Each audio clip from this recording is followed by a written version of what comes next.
One more. Okay, we got our bonk. Welcome, everyone. This is our first meeting of the new year.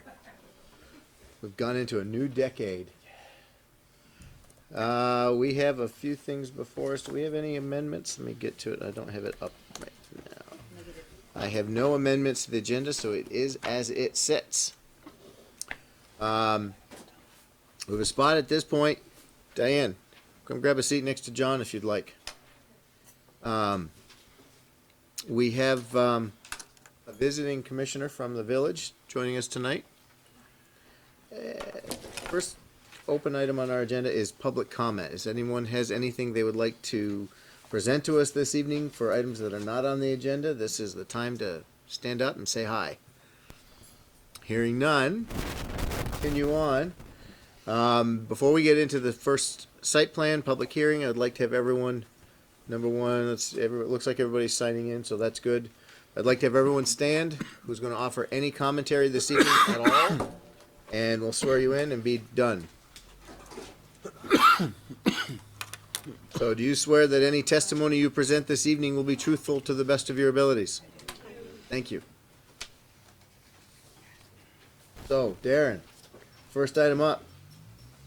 Site plan public hearing, Euro West Retail Properties, Seacom Federal Credit Union. What do we got in front of us today what do we got in front of us tonight?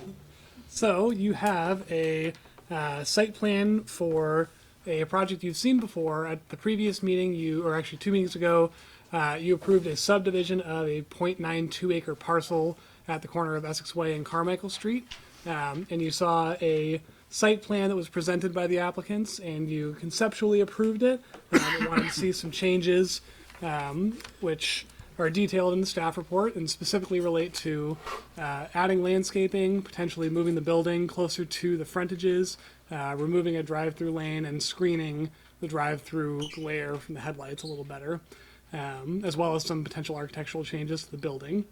The applicants have presented some of those changes and can go into more detail as to all of the specifics, but I will note the most important things. They did add the landscaping that was requested, and they did add a hipped roof to the tower that was on the northeast corner of the building. The building is set further back. At discussions at the last meeting, there was talk of moving it closer to the frontages with some flexibility in the setback requirements. It's moved back to add more landscaping, but retains roughly the same layout as before. And a couple of things that in the staff report is essentially the same as what you saw before, but with changes to reflect all of that and any further information.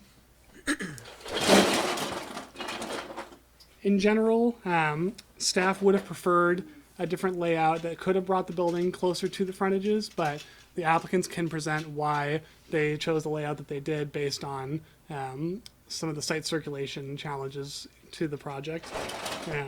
And staff finds that the design is acceptable with all those assumptions of how to make that site circulation work. And would also like some further guidance from the Planning Commission about the design of the tower, just to make sure that you are comfortable with how that presents to the street. Okay. Commissioners, any questions for Darren at this point? No, I think they've responded pretty well to our comments from the first time around. Okay. John? I know we threw you into the deep end, Diane, but welcome. Hi.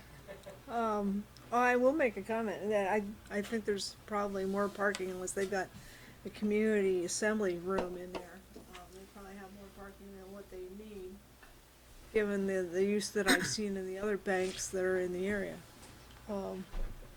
But that's just my experiential opinion. So we'll move on to applicants. You folks, who wants to present to us and give us a update on where you're at today? This is a good spot for me. Sounds good. So for the record, my name is Jeff Oleski with Catamount Consulting Engineers, the civil engineer for the project. We do have both the owner and applicant representatives here if any questions arise they need to answer. Unless the board would prefer a recap of the project as a whole, I thought I would just lead off with a brief presentation of kind of the 5 major points that we took away from our previous approval that were areas of interest that we needed to address or provide further detail or look at revisions on. So if you're cool I with think that, I'll just- following along what Darren was Yep. doing is let's talk about the responses. Sure. So, and I'll direct everybody to our kind of supplemental site plan review application narrative that we submitted in conjunction with this application. We took away 5 kind of major talking points from the sketch conceptual site plan approval as well as the subdivision approval that we met on in November. The first item that we were kind of asked to address was the concept of the intersection to the west of the property, the existing intersection of the private drive, kind of where Sweet Clover parking area is, and understanding it's a kind of an unsignalized 3-way intersection and a little safe. And what we propose is really two things in an attempt to make that a little safer from both a vehicular and pedestrian standpoint. One is, again, per the commission, the town's recommendation, we are proposing to cut down the vegetation on the north side of that intersection. It has overgrown. I know the owners attempted to be in contact with that abutting property owner. We have had some correspondence with the Public Works Department on that, and I think everybody's on board with just cutting the vegetation down on that bank and making it part of the regular maintenance program of landscaping for the site as a whole. Makes sense to just maintain a safer sight line in all directions of that intersection. And I think the bigger, more drastic measure is we're proposing now a stop sign on the south of those 3 intersections or approaches that come into that. So if you're coming into that intersection from the north, we're proposing a stop bar and a stop sign there. So really the direct or the primary access way now would be to the back of Hannaford's, and that would serve as a primary road, and then the parking area that comes in from the Essex shops and cinemas and the near Sweet Clover would be required to stop at that intersection before making any further movements. And we think that creates a safer situation and also has the benefit of not really impacting the curb cut that's pretty close to that intersection as well that we're proposing as part of the CCOM project. The second item, and I'll kind of tie 2 things in here, but one was evaluating the requirement for the number of drive-through lanes we were proposing, as well as overall kind of site layout and evaluation. And in our conversations with the applicant and future owner of the property, they were willing to concede one of the drive-through lanes, so we've reduced that from 4 down to 3. What that allowed us to do was essentially narrow up the whole site from a north to south standpoint by about a width of a lane, 10 or 11 feet or so. And then the other component of that was kind of evaluating the site as a whole to see if we could push the building closer to the frontage of Essex Way and Carmichael Street while maintaining some level of functionality for the traffic patterns that we're looking to. This working okay? Working on site. And ultimately, we kind of view this as 2 options. One, we were going to shove the building all the way to the front and try to find a way to make the drive-through and the parking facility work while accommodating the pedestrian movements. Or 2 was with the elimination of that drive-through and additional parking area or drive-through area was free up some space on the north end of the building to create some more landscaping along Carmichael Street. It doesn't really show in any of the plans here, but if you recall, or I guess in the original design plans, the parking area adjacent to Carmichael Street was pretty close to Carmichael Street. We weren't able to maintain our planting strip requirement and landscaping there. And given the fact that we didn't find a way to really orient this site to accommodate the town staff request to relocate the building, we thought that was the best use of this additional space. So what we ended up doing was the south end of the parking area pretty much stayed where it was, and we just moved the building to the south another 10 feet or so, as well as the parking area to the north of the building south, and that freed up what we deemed a more appropriate amount of landscaping and strip and vegetative screening on the north side. And the landscaping plan has been revised to account for that. Briefly touching on, and we did come in after the submission of this revised application and met with Darren and Sharon to kind of discuss why we didn't look or present a completely revised layout. And it wasn't for lack of effort or trying on our end. There was just a lot of functionality issues with attempting to put the building in the corner and understanding that we were going to have a drive-through component, and we really only had one point of access that was going to be on the west or the back side of the property. And I'll touch on another couple of reasons why we didn't have any other access points available to us here shortly. But really the main thing is if we were to move the building to the northeast corner of the property, and we were going to have the drive-through lane either south of that building or west of that building, without having additional curb cut either off of Carmichael to allow traffic in or out, same with Essex Way, there's really no way to accommodate the turning movements and radii we needed for a drive-through with the building that close to the corner. And we looked at a few options, even laying out templates and whatnot with Darren and Sharon when we met with them here on site. And I think we did a fairly good job explaining to them why we ended up where we were. But I guess I'll leave that conversation there. If there's more inquiries as to why we ended up with the layout we did. I know we discussed it in quite a bit of length as part of the sketch conceptual review. But ultimately, the overall layout and design is still the same as what we originally intended. We'd have the one access point coming off the west private drive. Drive-through traffic would be directed to the right in a counterclockwise fashion around the building. Walk-in traffic would be directed to the north and park in the parking area on the north side of the building. All traffic on the south side would only be counterclockwise. It'd be one way only, essentially. We've got some signs on the south of the parking area to prevent vehicles from exiting or entering the drive-through in the wrong direction. Kind of in conjunction with that, the third item on the list that we discussed at the conceptual review was the potential of evaluating the site for a slip lane out onto Essex Way. We had discussed maybe, more or less where Darren's highlighting there near the exit of the drive-through, trying to have maybe a one-way out, single lane, directed to the south to allow some traffic exiting the site, specifically the drive-through traffic, to kind of get out of there instead of having to go all the way through in Carmichael. And, we had some concerns internally as to how that would negatively impact Essex Way, as well as potentially create some on-site conflicts with vehicles that were in the southern drive-through lanes that did want to still continue around the property versus vehicles that were in the drive-through lanes closer to the building wanting to slip to the south and being in conflict with each other with not a lot of real direction or coordination there. We did contact Public Works and got some feedback from them, and I think I believe it was Aaron had replied via an email that we had provided town staff pretty much supporting our recommendation to not include that slip lane, just not being an appropriate measure that AOT would support and the town would support. And so for those reasons, we've chosen to not include that in the design, and again, it's kind of sticking to the layout as we had originally designed. The fourth item was, again, the landscaping and potentially evaluating it for not only some additional landscaping along Carmichael Street to meet the planting strip requirements, but also making sure that the vegetation that we were proposing along Essex Way, specifically between Essex Way and the drive-through exiting traffic, was of a sufficient species and height to essentially mitigate the potential impact of headlights or glare going on to Essex Way. And we've coordinated the proposed landscaping plan. We have supplemented the landscaping along Carmichael Street, as well as added some additional species or a variety of species on the south end that will provide year-long screening of the headlights from the drive-through lane out onto Essex Way.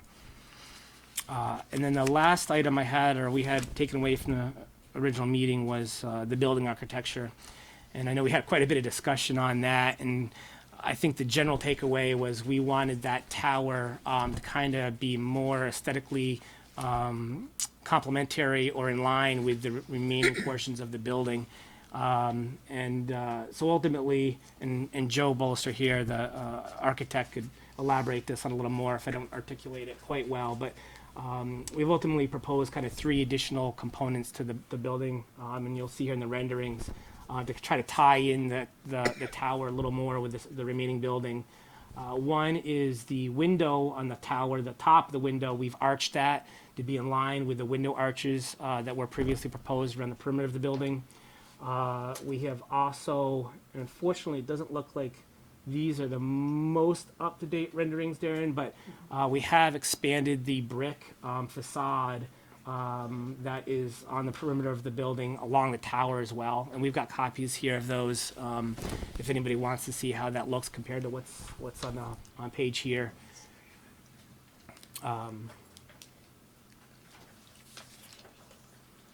And then lastly was the inclusion of a hip roof on the tower to kind of tie in with the roof lines associated with the original building.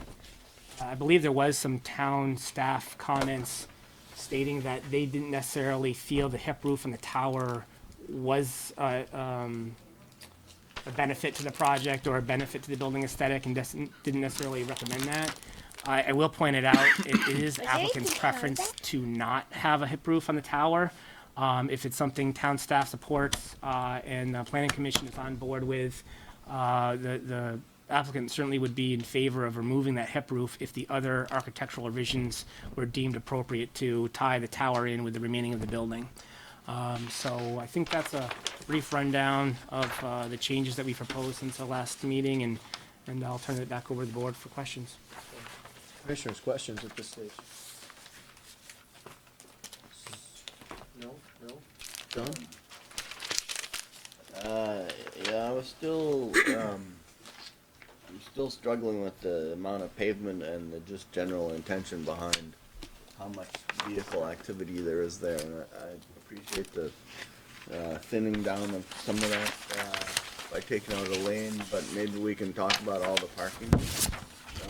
So the facility, as I understand it, is still predominantly designed for drive-through activity and maybe less for a drive-up, park, go in, talk to people, or pedestrian walk-in. So why do we have so much parking, and is there a way that we could entertain putting in a little bit less pavement and still allowing for that to be included as a future if you need it kind of thing? You know, like just that sense that overbuilding your parking is not really our favorite thing. Darren, why don't you touch on that for a minute, because let's make sure we're, You're part of a complex, even though we're splitting this parcel off into another parcel, the idea is that it's part of a larger scale event that's already in place with a lot of parking. so do we have the flexibility right now in the regulations as they exist to change the way we look at this? Yes, so the requirement for parking for this size facility and this use is only 18 spaces. The applicants have proposed 20. And there are also provisions in the regulations that allow the planning commission to reduce the amount of parking based on anticipated demand. And if you go to the traffic study, the anticipated demand at the PM peak hour is 29 trips, that's 15 in and 15 out. So at the peak hour, the applicants have anticipated no more than 15 trips in and 14 trips out, so addition of 1 parking space in that hour. And knowing that 10 of those spaces will probably be occupied by the building's employees, that still leaves another 10 spaces for parking for the site. And understanding that overall there may be more or less parking demand on a given day, on a peak day versus not. Staff still feels that they could significantly reduce the amount of parking and potentially a drive-through, but that's not something we necessarily regulate to that level. But you do have the authority to reduce the amount of parking if the applicant is willing to do that. What if the applicant's not willing to do that? I mean, they're already over the recommended amount. Is there a way that we just say, no, that's too much parking, we don't want to see that much pavement? You would want to go back to the business design control standards and look at whether it meets the goals. And as the staff report says, it would be far preferable to make this more integrated and more pedestrian oriented and part of that might include reducing the amount of parking. So that's something that you would deliberate on and can make a decision on with that in mind. So let's drill into that for a second, John. What if we were to reduce the parking in your mind? What would, or in your thinking right now, what would you think would be a reasonable approach for that?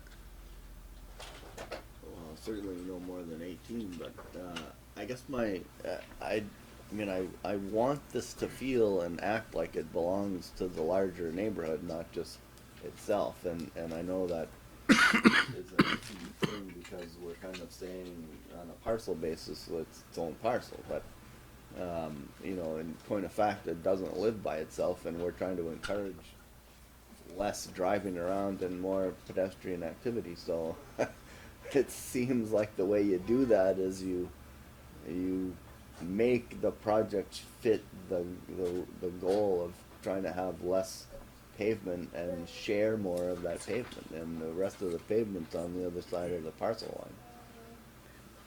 So, for example, if I was going there and I wanted to go to, a couple of stores and the hardware store and the bank, I'm gonna park once, I hope, and walk. And I think that's the general nature of what the whole plaza is trying to do. The whole Essex experience is saying, hey, we got all this stuff here, come on over. And yet, this project is being designed as a standalone with more parking than the regs call for, and that's just. But we're talking, it has 2 more spots in the regs call for, right? Correct. Well, but, a lot of times you try and put in, let's say 25% less than you need by regs, and a lot of people would say we don't, parking counts and demand and shared parking and, pedestrian walking and, hopefully, I'm guessing they probably hope that a lot of their customers are coming from all the housing that we're building right around them. So maybe, we should be trying to stay on the thin side of parking, and yet the site obviously will support additional parking, and I don't want to pave it until I have to, kind of thing. Let's roll it over to you guys. I mean, is this something that you've entertained? Yeah, and I can, if you want to weigh in, Scott, feel free. Name for the tape, please. Yeah, Scott Wilson, sit down. I appreciate the commentary on the parking, and certainly I probably could make a concession on 2 spots. One of the things that today's financial institutions do is they don't just have drive-through transactional. It's mortgage business, it's commercial lending, it's wealth management services, which we provide at all our locations, and that is indicating some of the additional parking. That's why we came up with those numbers. But looking at it from the 20 to 18, that certainly we could make a concession on a couple of them, with maybe the expectation if we did have some issues, maybe in the future we could come back to you. And that would be the normal expectation, at least for me, is that, I've been involved in a lot of projects where you take your best shot at your goal, but you don't pave everything, but you got it in the plan, so if you need it, you know where it's going, and it can be done later. But, that's normal. This is you're speaking with the applicants right now, since we don't have public hearing open. Owner of the center. I'm okay with 2 less, just from my viewpoint, I'm okay with 2 less parking spaces. I can guarantee you that this shopping center will not survive on the local population. The only way, and anything will not survive on the local population. It doesn't work. The economics don't support it. If we're going to be successful here, if we're going to really try to do something special, we've got to bring people from the outside. It's a destination. The only way it will economically survive is for bringing in people from the outside, in addition to our local population. So that's why I'm in favor for as much as I can get. The proximity to this location, to the movie theater, is also such that on a Friday or Saturday night, when the rest of my center is busy and I have a large movie, people park on that part of the center. So having an extra few spaces is good for me. But again, I would also be okay with a compromise, go to the press, see how it works out, and if we wind up needing it and we have the ability to put it in later, that's, I think, a reasonable request. Darren. I do want to point out that if there is an expectation that the outlets property will utilize parking on the CCOM property, there would need to be a shared parking agreement and analysis of. I think we're talking the other way around, though. I think we're No, looking- they're not. You're getting 18 new spaces the way I look at it, so that's good for the movie theater. Potentially, but remember, I took out about 40 last year when I put in the green, I doubled my green.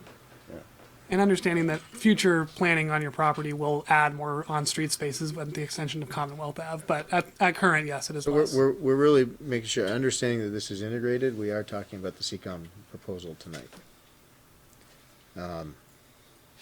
So we've got a potential of taking down, backing down a couple spots at this stage. And that probably would be along Carmichael Street to put a little more green on there. The only other comment I really had, well, I've got two comments. The greenery seems to be a lot of low headlight design shrubbery and less about anything taller that integrates sort of some volume there. And I'm just wondering how that, what the thinking was there, because we kind of felt if you're taking out a lane and you're pulling the building back from Carmichael and it gives you a chance to do some more work at Carmichael, I'm still not seeing, you get that whole corner there that's essentially not landscaped, it's grass. Was there, how much of a green environment are we creating there, or is it really open, that open?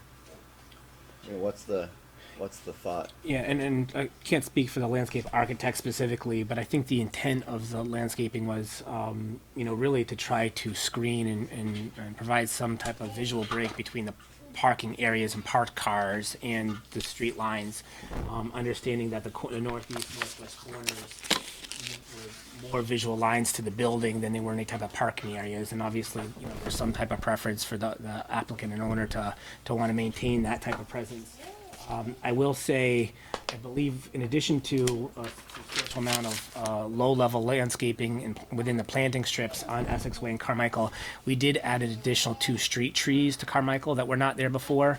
So I think we're actually 2 or 3 trees above the requirements based on the scope of the project. So we certainly are trying to do our best in an attempt to, make sure that we're listening to the recommendations. Yeah, go ahead, John. What am I looking at up here? What's this? That's a tree, a street tree. The- Oh, that box there is an existing electrical transformer pad, a very large concrete one.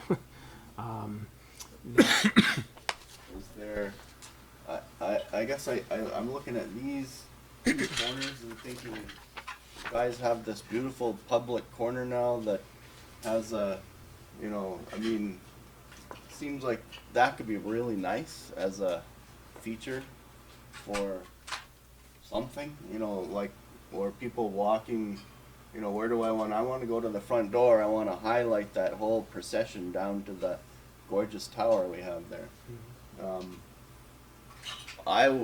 Might be a really nice little place for a couple of benches and something that, said, hey, we're inviting the community to take a little rest here and enjoy our nice corner, right? But I just looking for a little bit of something on that edge that has become, quite a bit nicer now that we've taken a lane of traffic out. Yeah, and I think some of those comments kind of tie in with some of staff's comments initially of civic space and integrating some of that, and we certainly understand that concept or request, and we have done our best to try to expand on the existing pedestrian facilities in and around the property and tie Carmichael into the Essex shops and cinemas, and create some landscape. Yeah, and that's the sidewalk there that Darren's proposing is an additional sidewalk that we're looking to create the interconnectivity between Carmichael and the sidewalk that right now is ties into the Essex shops in front of the hardware store. And there was a request for maybe like a bench or something. And I think we were, in talking to the applicant, we're amenable to it. That would be located kind of just west of the proposed stormwater treatment area. Yeah, right in this area here potentially. But one thing I did want to point out, that understanding this is a financial institution, and there's a certain level of safety and security that go along with that. Generally speaking, I think the applicant prefers to kind of discourage pedestrians or people utilizing the site for things other than the existing or the proposed use. And they want to make sure that, people that are stopping in either late or employees getting after hours, getting to their vehicles or utilizing the drive-throughs in the evening hours feel somewhat safe too, and it's not an inviting location for, extensive, recreational use, for lack of a better term. That was just something, we wanted to highlight as well. But, I think that the location on the south side of the site where we have quite a bit of landscaping, there's a nice little bioretention area there, and it kind of integrates in with the rest of the Essex Shops and Cinemas was an area we thought would be appropriate for that.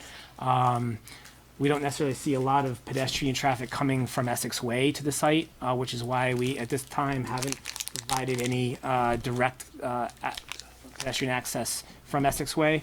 It sounds like in our conversations with town staff, a lot of the pedestrian traffic is coming from the residential uses off of Carmichael Street and coming down into the Essex Shops and Cinemas. And so we're using that, we're calling CCOM Drive as more of the pedestrian frontage, and is why we I wanted. think I'm hearing that you're kind of missing, and John, you correct me if I'm missing this. I think we're looking to make that be a bit of a showcase, not just necessarily a functional walkway and so forth. But I'm hearing a lot of no, and I think what I heard from John is, let's make it look good, and let's make it have it be an encouraging place to be. That is a crossroad. People are going to come down there, and if it's put some elements in that make it be attractive, visually attractive for people that are coming down Essex Way, coming down Carmichael, not just, expectation that you're going to tuck them down in this back corner for a little playground or something. I don't think that's what we're looking for, and maybe I misread you a little bit, but No, that's what I'm saying. And with some just to clarify a little bit, with some additional landscaping at those corner locations, if it's appropriately scaled in size, be what we're looking for. Are you looking for additional something beyond that? Are you trying to invite us in, or are you trying to keep us out? That's what I'm saying. sir. Yes, Director Jeff saying, yeah, I think we'd be very open to the fact is that I can kind of envision maybe a couple of boulders, some nice mulch area with some bushes and things of that nature. Certainly, we have it in some of our other locations, and that's certainly something we could do, Jeff. Good. I had one more. I thought you did all your one I mores. thought I had Is this two, just, right? maybe we're gonna start calling you Columbo. One more thing. The tower. So, it has a nice hat on it now, it matches the building. I got no major problem with that.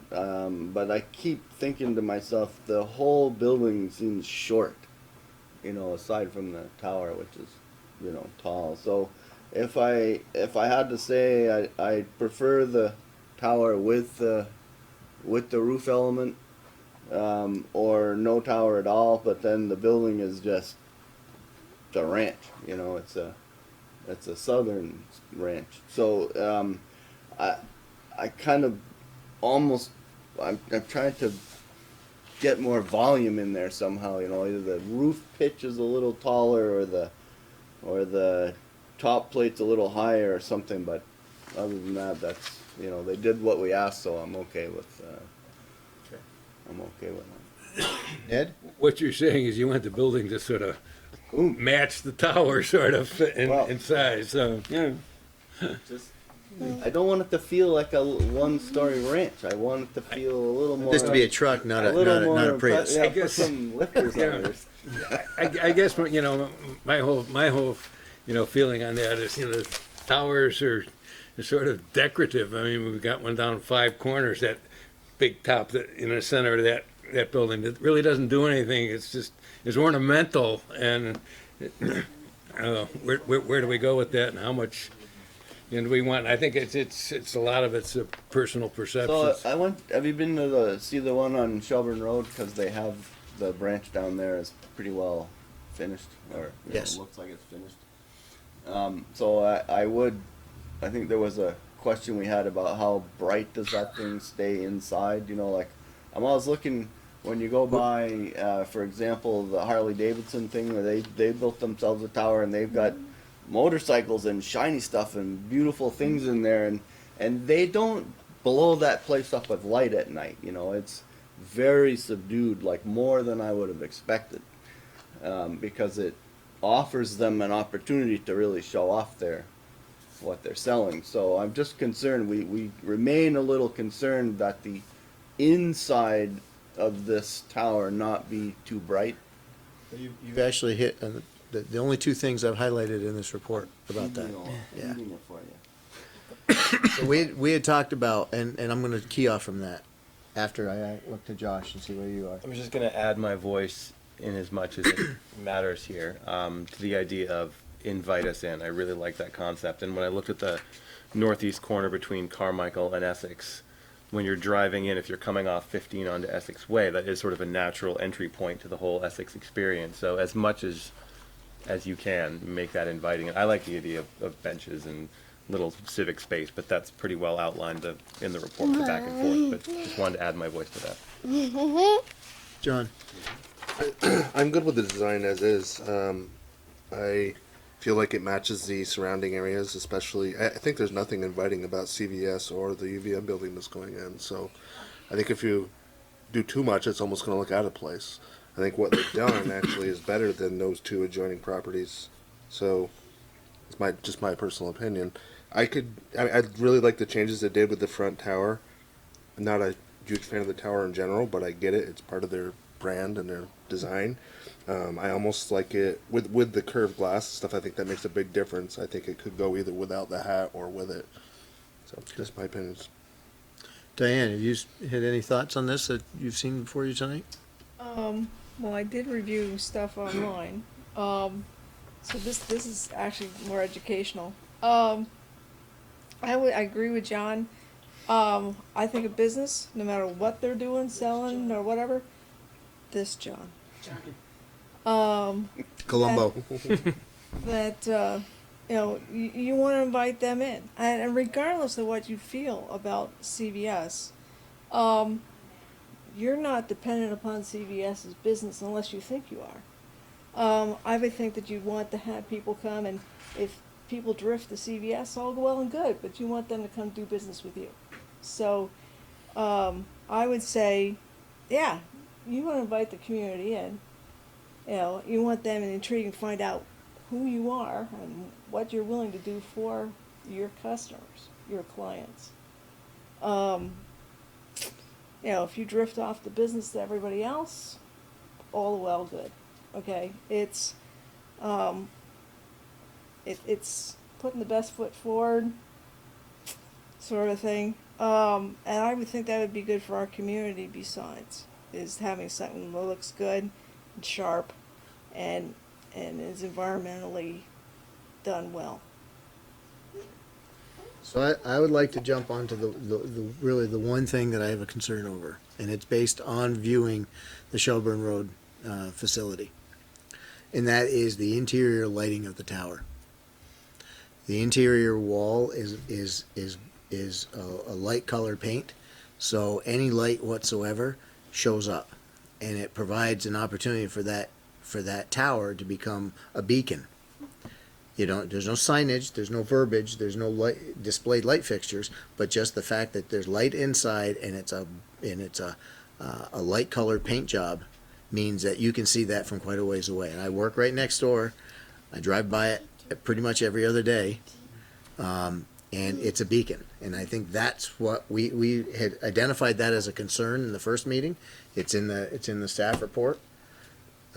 We talked about the waiver, but the waiver not including the light spillage from the inside. So I think we'd had discussions, and I think you guys had fed back to us a little bit that we're anticipating it being not as brightly lit during the off hours. And maybe Shelburne Road is because it's still under construction, I'm not sure. But that worries me to see that much light off hours when the facility is not open. And that, I think we need to find a way to minimize that. And John's reference to the Harley Davidson place is I think a really good example where they did take something that is there. It is a tower. It does stand out, and it's not overly lit. So you're not seeing this coming from the inside out. That's the biggest concern I have. Otherwise, I like the building. I like this design. You know, I do like the hat on it, and I even like the design of the building in Shelburne Road quite a bit. I mean that I like that. But I don't want to see a beacon. So I have a question. Is that more of a zoning issue than it is planning commission? We don't have regulations for interior lighting. So, but you are in the business design control with this. So as we did with CVS, and I checked that since our last meeting, they have since gotten their blinds better down. They also have an illegal sign that I'll have to look into. No. So you can, you know, So we talked about that with being light trespass, essentially. So what we're basing on with CVS is how much can you see from how far away. Yes, please. Help. Couple things. So that lobby or that vestibule. Just for the Joe Bollister with PW Campbell, we're the design builder. excellent. The vestibule is designed for the potential of a future walk-in ATM. And to my knowledge, Vermont, the state of Vermont does not have a requirement, but New York State does. They have the ATM Safety Act, which requires a specific amount of lumens as you get away from the building. It goes down. Right at it, I want to say it's might be as high as 50, but don't quote me on that. But there is a specific amount. So we take the New York State standard and we just apply that throughout all the states we work in because it's a good regulation. It's something that's there and it's quantifiable. When we discussed last time, we're willing to work with you if there is a certain amount of light level or lumens or whatever you want that you would like it to be reduced down to, but there is the safety factor. So if you say at midnight it should be reduced down to this, through controls, that's an easy thing to do. So Well, your ATM is not going to be in the second story of that tower. correct. I'm not. So I understand that's what I'm working on. I'm not. If we put an ATM in the entryway, there needs to be safety accommodations done. I will tell you the design today, the one in Shelburne Road you're referring to, has, I want to say it's 6 recessed cans, LEDs. It's not a giant, metal halide fixture that's pumping out, lights, lot light type levels. But if you give us a level that you would like us to be at, or if you want us to come back to you for, with our electrical engineer with some data, we'd be happy to do that, work out some level that would be agreeable to you. We understand that, and I'm not sure we can give you the level. What I would suggest is that any light that's higher than the blue canopy there, that's essentially in the upper level, is if they're LEDs, you can put them on a dimmer, and then you can kind of tweak them. If a little bit of lighting is going to be fine. Too much lighting, and everybody's going to be down your throat. So.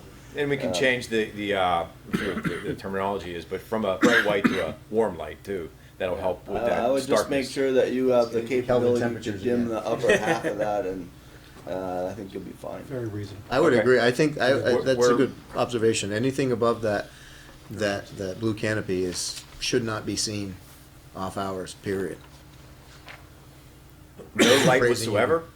Absolutely not. You paint it black. Pull the curtains down completely. Well, I want to clarify because we can certainly dim it so it's not. No, I think the issue is in Shelburne Road right now, at least as of Monday, would be a good example to look at. And it's very, very brightly lit. It needs to come down.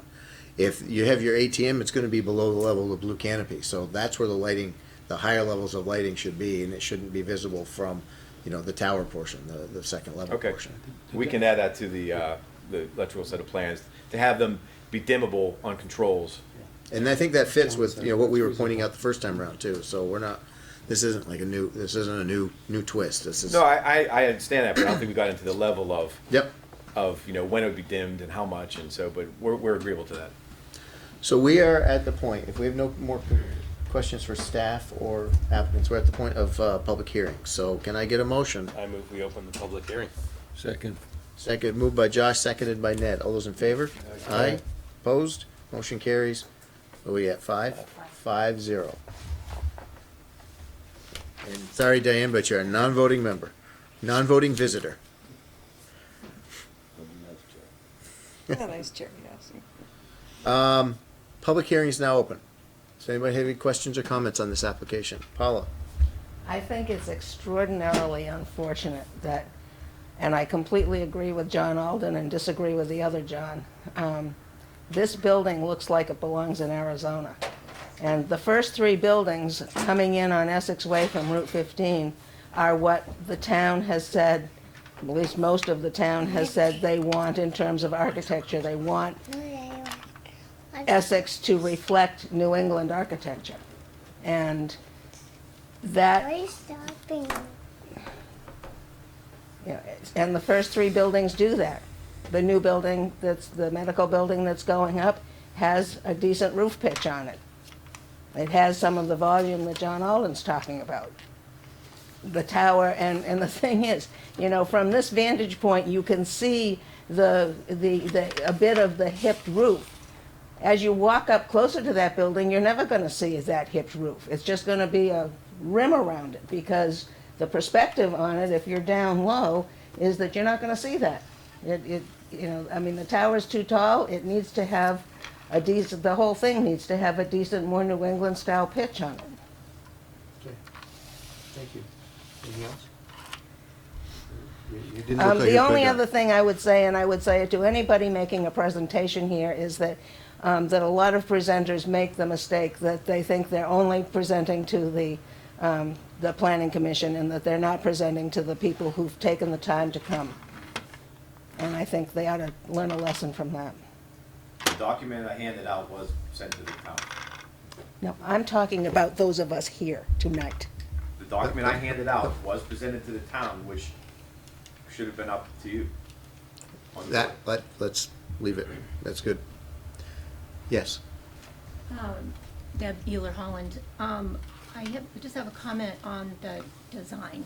And I do have to agree with the fact that this design doesn't blend with what's already there and what we've kind of been talking about as a vision going forward.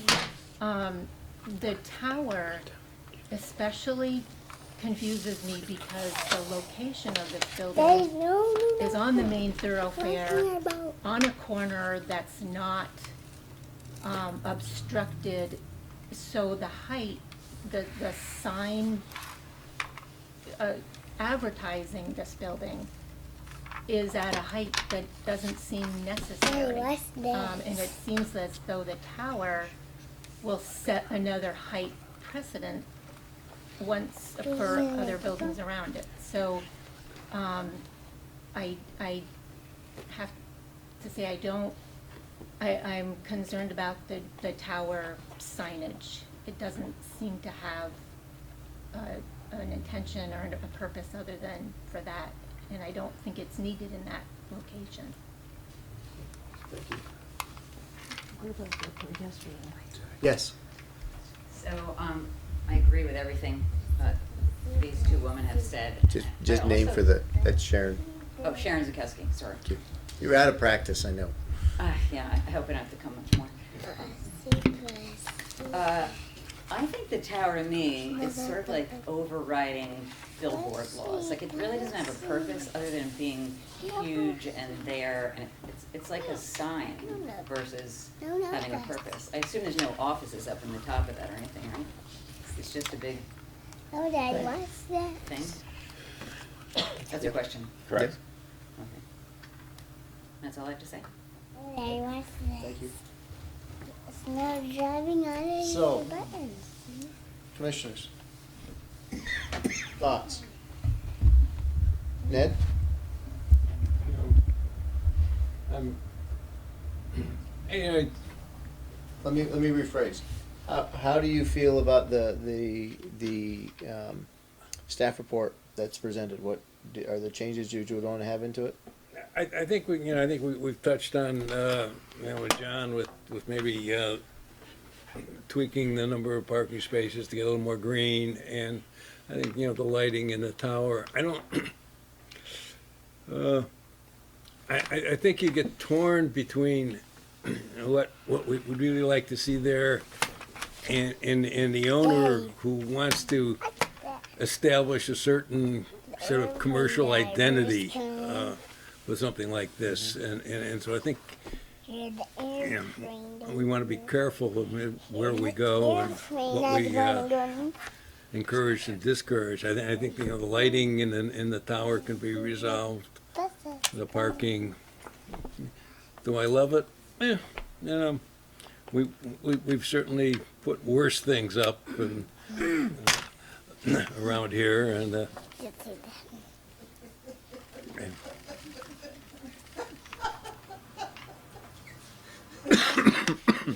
And I get accused of using bad phrasing.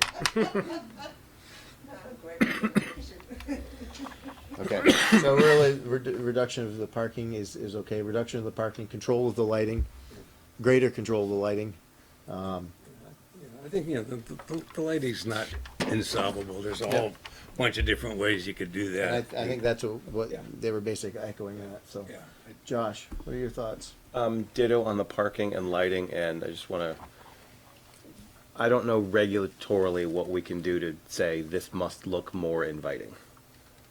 I mean, I know it's business design control, but the exact language that we would craft that would hold up, sort of my question. Okay, let's Yeah. sort of parking lot that. But that's a parking lot issue. John. I agree with the lighting on it not being too bright. I just don't know how you control that aside from what we've mentioned. I'm looking at pictures of CVS though, but again, back to the tower, I just want to mention, in looking at a picture of CVS, there are actually two towers on CVS, if you want to call them that, but Those are opposing gables, they're not towers. they're very tall though, and they're essentially second story height. So I'm just saying, it's not square like that is, but these are triangles, and there's two of them, not one. I'm just saying, it's not. Completely different architectural issues. Just saying. That's it. Okay. I'll say the audience isn't wrong. People know this building doesn't belong here just looking at it. Aside from that, it's well done. It's balanced. It is holistic. It is fine within itself, and that's what we asked them to correct from the last time. I don't think the tower's too short. I think, or too tall. I think the building's too short. But I'm not unopposed to having something that's not specifically New England here. So for those reasons, I'm not unhappy with the style. It just we should all recognize that it isn't New England. That's fine. I don't personally think everything that's built here has to look like New England, but we do want it to look like it belongs to our community of buildings, and we've got quite a range going down there, and that's okay. Hopefully we'll encourage lots of styles to show up, but they should all help us feel like we're building a place that we're happy with, and that's really the goal. So I love the tower that as a thing. I agree that there are other tower elements, whether you like them as towers or they're just gables, that's fine, but I think what they've done is great so far based on where they were and what we asked them to do. What I'd like to see them additionally provide is a little more response to the landscaping, and that's not just shrubs, that's the whole treatment, including benches, plazas, walkways, pavers, whatever you want to do there, stone wall, something, but to make that corner a little more part of the neighborhood instead of empty. And we got rid of one lane of traffic. We might be getting rid of some parking spaces. Let's take advantage of that, do something with it that really makes a statement instead of just having grass there. So we'll keep the inviting aspect on the table. Sort of a parking lot item for a moment. Paula. Not Diane? Paula. Sorry, Diane. Paula, you're on my mind. Okay. I would say that I like the design of the building. No, it's not New England. It's a lot better than the other bank that's on Carmichael Street, which literally sticks in the middle of Island and Green, which you guys did it. I wasn't involved. But at least this, I would say, make it inviting, because the other one isn't. It's literally just something stuck in the middle of a grass strip. It's, who are you? Tell me who you are. Why this building? Why do I want to do business with you? Okay, this is your first friend. This is the handshake here. Do you reach out to me or not? So it does actually look like there are other branches, which is I a don't good know thing. who, but- okay, to be perfectly honest, Yeah. I have no clue who they are. Yeah. Okay, this is the first time I've even seen this company. Yeah. So tell me who you are. So I want to, this conversation right now is us. We'll go back to them in a minute. I have not seen the materials that you got. Yep. This, by the way, to the audience, this is the first time, other than the stuff you saw online. This is it. So, I have no background on them other And than that, this. and that's okay. You're here So- with us as an invited, Okay. as an invited So, my adjacent commissioner, so. my opinion as an invitee, okay, and I'm seeing this for the first time. I'm saying, you've got my gut opinion. Excellent. We all have gut opinions. What So I'm basically, I think everybody, we're all on the same page right now. What I'm hearing, we want to control the lighting in the tower. We want to go ahead and reclaim those 2 parking spots somewhere. Probably, in my mind, it's over against Carmichael. It really feels like the only thing that we've got left is, what does it mean to have an inviting space? So what does it mean to invite, to make your business be welcoming to as you're coming in? So I know I'd heard you talk about, you don't want to have like a gathering place and so forth because of security concerns. But on the other hand, it's on the opposite side of a parking lot against 2 main thoroughfares. So let's use that for something. What might you, I'll look to all of you for design elements. What might you support there? And I don't know that some mulch and a couple boulders is really what we're looking at. They use the mulch and a couple of boulders at the high school to keep cars away from the grass. So, that's not necessarily inviting. It's attractive, but it says stay out. So I was hoping for more than. No. Yeah.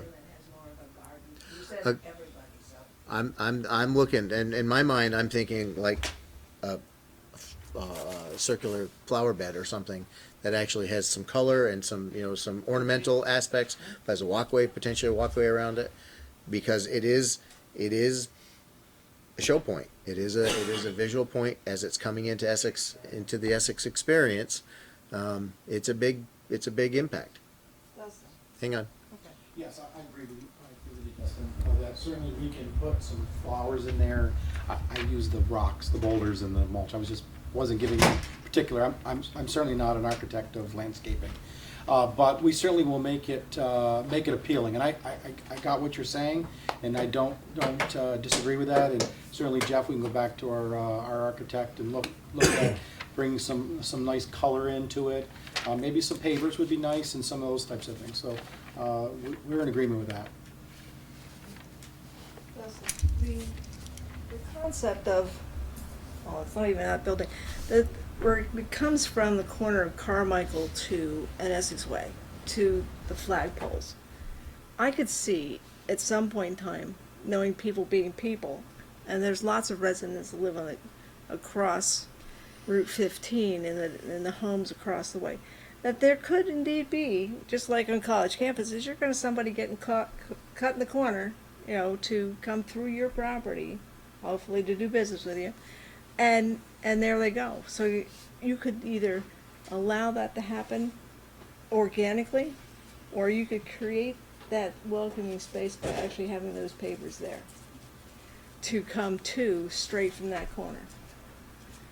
Because not if people actually do walk, which is what I believe the Essex Center thing, the ETC is supposed to be driving people to start walking in that area of town, that if they're doing that, why not prescribe it that this is where you want somebody to come up your front walk? Because coming I take my granddaughter down to the daycare that's over near Havertz. So I hit this corner all the time. So it's, welcome me into there. Make me stop instead of just going to go pick up my granddaughter. Make me come and visit, your business while I'm on my way. I might disagree a little bit. I do disagree just a tiny bit, and that might be something that we keep in the background as a phase two. If you find that there is pedestrian traffic, then you add a walkway across. But without, right now, we're looking for traffic to be going that loop all the time. So I don't think we want to have a lot of pedestrian traffic going across the parking lot there, because that's the corner that all the drive-through traffic is going to be circulating to. So we've got the walkway coming in from That's Carmichael. so whatever the private drive is where there is the sidewalk going through and the walkway into the lot. So from my perspective, I'm okay with that now. But I think you brought in the university as an example. It's the potential of things happening, and given that I know that there are developments up there, okay, and yes, there's a crosswalk at that light there on Route 15. The potential is there. Yes, I wouldn't require it right now. I would say it's potential. I guess I'm used to living in a slightly more urban environment than this is right now. And I think to your point of using university as an example, they always put the sidewalks in first. They sometimes wait until the traffic happens, and then they put the sidewalks in. And that's what I would actually potentially suggest, that as part of a condition, that there be, if pedestrian traffic is proven to be going across the lot or the green space, then it be revisited for a more appropriate or more safe access at that point. I would think for something like that. So where are we? So we're still public hearing open, so I want to circle through. Yes. Hi, Sally Florida. I think the building looks fine. We have a whole mix of styles down there, and I don't think this is all that out of place. It's not my first choice. And welcoming, this is not a restaurant, it's not a hotel, it's a bank. I want easy in, easy out. And then I want to be able to go about my way and go to the shopping center and go to Hannaford's and this, and I like where they position this bank. Because right now I do business with NBT, can't stand it, got to take a left-hand turn, and then I'm at NBT and there's nothing else that I'm in that area. So back out I go. And as far as welcoming, I have to deal with TD Bank in Essex Junction, the ugliest building in downtown Essex Junction, and I still do business with them. So I don't think it's going to impact their business. And they're smart people. If they notice that they need more foot traffic, I mean, it's a bank. And I'm here to support my neighbors. Whatever business that we can get into town, I'm all for it. Thank you. Mm-hmm. Yes. Sharon Zakowski again. I don't think, I heard one of you say we've put in worse things. We don't have to set the bar to the worst thing we've ever done, because we've done that quite a bit in the town center. And, we had some bad buildings. Ace Hardware, it looks like a giant box. And I think making it welcoming or look more like a New England town is going to bring in outside business. So it'll also increase outside people. No one wants to see a giant parking lot or something that looks like it belongs in Las Vegas. Okay. So put some benches and make it look good so people will want to walk around our town, not just us. Thank you. Last chance for comments. Then I would take a motion to close the public hearing. Move we close the public hearing. Moved by Josh, seconded by Ned. All those in favor? Aye. Opposed? Motion carries 5-0. I think this is an example of an outside business coming in. Well, they come from I'll say upstate New York, but their architects come from the Mid-Atlantic. Okay, well, so that's where the thing's a little off track, but it's not bad. It's not bad, So why does New England think everything in New England has to look like New England? Okay, so I want to roll through this at this stage. We have an application. They've made a bunch of changes. I think accommodating much of what we asked for. The items that I heard today were reduction in parking, the better management on the interior lighting of the tower, and I think you had described that everything above that first floor awning be dimmed to the point of whatever. Figure out the phrasing for that. I think Darren can help with that to some degree.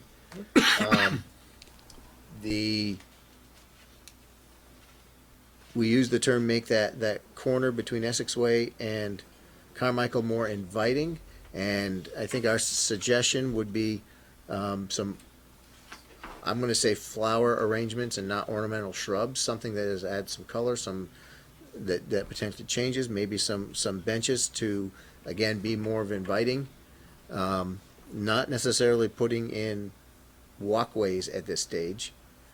But I think the expectation would be that if that proves to be a walk path, then it should be scaled up appropriately. Did I catch everything? What did we miss? That's fine with me. Okay. From what we've said, how much more specificity do you guys need from this? Okay. That was my motion. I'll second it. Darren and Sharon have captured that language. Is there any changes we want to add to the section on our findings? Because I think the lighting is still valid. And I don't think we really need to change it. Yes. I can ask a quick question just to maybe minimize the back and forth potentially. Obviously, it's a small list, and I think they're all very easily attainable. I just want to clarify the removal. Say we do remove 2 spaces to get down to the 18. I know we talked about removing the space on Carmichael. It would be our thought would be to remove the 2 north corner spaces. So the one that Darren's pointing to there, and the one on the far west side, just to retain some type of symmetry. And I just wanted to make sure if that was the board was comfortable with that, and I think we That's can fine. roll into That's fine. that those that parking way we're not changes. taking 2 out. You didn't want us to come out. Parking changes can be approved by staff. Yeah. Landscaping, John, you had talked about landscaping. Do we want to have any landscaping come back to the board, or can we have staff vet any of that coming in? So just to clarify for me, they had mentioned that they put in extra, and were you satisfied with that, or did you want even more? Well, this is Or- about the corner. The, Specific to that corner, correct? The northeast corner? well, yeah, specific to the corner at the intersection, the corner with the transformer pattern, use a little too. You've got a little bit of symmetry going there, but that one corner that's really the one by Essex Way is the primary place. I mean, it's an opportunity. I mean, you can spell CCOM out in plants. So Sharon, this is Oh, I going mean, into the you- planning a lot commission of findings stuff. section. Right, so, yeah, so I'm gonna add his to your number 3, so. Will you have make the corner of Essex Way and Carmichael more inviting, flower bed arrangement for color and some benches, not walkways at this stage, but if it proves to be used this way, require them to return. Did you want them to return to the PC or return? Staff. To return to staff, and then I'll add in, We want the additional, the enhancements to the landscaping as proposed by John. right. And that could take the form of trees, shrubs, grasses around the box. Just to add a little more clarity for us, do you have any specific recommendations? None of us want to see it. I think that's going to be difficult to achieve because it's going to be right on the Difficult. sidewalk. It's difficult, Yeah. so see what you can do. And we're not relocating that, correct? Just out of curiosity, though, would a small fence be? Well, I was gonna say, can we? I mean, I don't want to impact the sight lines there. I think that is, I'd like that to be a staff reviewed, and if staff can't come to terms, then they can bring it back to the commission, but otherwise, It should be a staff reviewed item. So that one, We'll do our best the to two on the find building do have a fence, a short fence around them, and there is landscaping on the sides of those. I just wanted to clarify that, because that box is very close, not only to the sidewalks physically, but also close to the intersection. I want to make sure we're not impacting sight lines as you're trying to pull on a Carmichael or something. So I think this is something that staff and Dress it staff up or can give it a address. jacket or I something. think the reed grass might be the best option. It's South Burlington Might- where might they be where they fun. painting So, on so the don't let me, boxes and- I want to, we're still in the Sorry. motion, we're still crafting the motion, so let's stay a little focused. So I know. this is your, finding of the planning commission findings. Are you keeping also what you had? Yeah, because I think that is still valid about the light trespass, the exterior light, and it also references the reason why we're concerned about the interior lighting in the tower. Okay. So I'll bullet the others in addition to that one. Yep. And then, you said this is your motion, was that a joke? No, Okay, so then will these be conditions as well? yes. Okay. Now, as clear as that is anybody willing to second it? You second it, okay. Any additional discussion on this? All those in favor? Aye? Aye. Opposed? Motion carries 5-0. Thank you. Thank you for your time. Good. 5 minute or 2 minutes? 7:41, 2-minute recess.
so.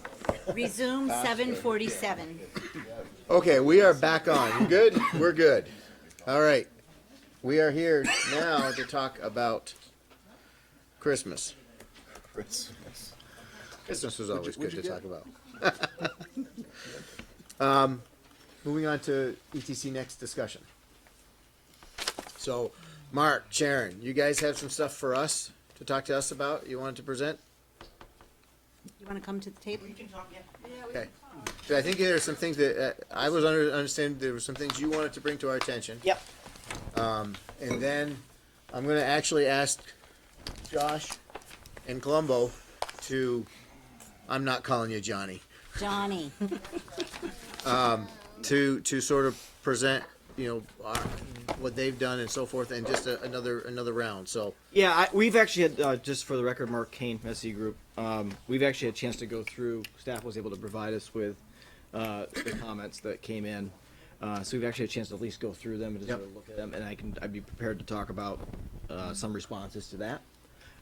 But maybe just as a preface, just to sort of describe what you've got in front of you. This was the attempt to rectify the previous set of inputs from the Planning Commission, and there was a supportive document that came along with this that sort of described all the comments received and kind of how we dealt with them. I think it's important to recognize that one of the challenges, I'll be quite frank, one of the challenges has been there is some inconsistency amongst the planning commissioners about how to resolve some of these things. And I'll use an example that came up in the process, and it actually came out in the latest comments too. Is the build out piece. In the previous round of comments, there was a question about getting rid of some of that material because they thought it was sort of dragging the flow of the initial chapters down. And then there's been some discussion in the current comments about adding some back in. So we've done our best, I think, to try to find the middle ground around those things, recognizing that I think from the public process that was entertained, as well as setting the stage for what the vision is and the plan is, having some of that material in the document is important so that the context is not entirely lost. Appendices are great, but if so much is in the appendices, we're in the risk of actually not having anybody see it. The other thing that, again, as a big comment that kind of came out in the last go around, was to sort of tighten up some of the initial chapter that sort of sets some of the framework. And I know there's even a continued some desire in some commissioners to try to do more of that. I think we, from my perspective, and Sharon, you can pipe in here too, I think we've kind of run the course on being able to winnow it down without losing, again, some essential context around which the plan rests. And I'll use transportation as an example. The chapter 1 does provide at least some summary of some of the transportation studies that have been done in the past and sort of pull some of that information out. And that's really important as you kind of go through the rest of this document, because one of the things that that review process did, as well as the public process we had, is it came to a realization that we're not going to monkey around with Route 15 too much. That the plan actually is to maintain Route 15 as a primary arterial through the ETC, and we don't want to create a urban streetscape on it, as an example. And that was a really big discussion that kind of came out early on in the ETC process. That was an idea that maybe we do front buildings on 15 and really start to turn 15 into a street. So I really would caution about sort of editing it too much more, because if we lose some of those touch points about what you've done as a community relative to transportation and land use and utilities and all those things, then I think it disconnects what this plan is from those things, and I think you'll lose a little bit of a structure that will serve you well when regulations are built upon this plan. That's just some basic commentary. The other thing I would say is I think there was some really great suggestions around some of the architecture stuff. So I think that if you saw the latest plan, I would point you to, just as an example, a couple things. As you go to page 9, Darren, we wanted to make sure we captured character of the existing architecture well. This goes back to some of the comments you just were having about the diversity of architecture in the ETC. I think this does a nice job of actually sort of painting the palette that we're starting with. And as we get into the later chapters, as we get into the design report that comes along, it helps to provide some juxtaposition between what you've got now and what you hope to have. I think that was very helpful commentary. The other thing we did add, which I, again, thanks to Sharon and Darren for helping with this, is on page 11 was this building heights map, which I think actually turned out really helpful in terms of communicating what's going on in terms of the actual heights of structures within the ETC. So I think that we wanted, there was some comments in the last go around about, what are we trying to get to here? And this is, I think, what we're trying to get to. As you can see, there's a lot of one-story buildings, for example, in the mixed use south, MUX district now. And that's helpful because later on we're going to talk about that's not really the intention. The intention is to kind of increase some heights and get some volume there. That's actually, I think, relevant to the conversation you're just having, actually. So that I thought was a good discussion. The other piece I would just point out in terms of character, which I thought was helpful to recommend, we added on page 21, a little bit more of the sort of brought forward into the document the whole visual preference work, which was a big part of the early engagement process. And those folks that were part of the steering committee, that was a big deal. And I think this is helpful to bring it into the plan because it really is foundational to later on as we get into the architecture and start talking about what types of forms people want. And this sort of low ranking, neutral ranking, high ranking really, I think, was stemmed from that community engagement process. I think just to sort of put a point around there's one other thing I want to highlight here. And we did also add in terms of the vision concept. If you look on page 25, we brought some architectural sketches into that section to help illustrate kind of the idea around each of the neighborhoods, which I thought again was sort of it's kind of a prelude to what comes in the design report, but at least it helps to kind of emphasize the intentions around those districts a little bit more, those districts around a little bit more, and give some flavor for what the ideas were. Relative to the new comments, I think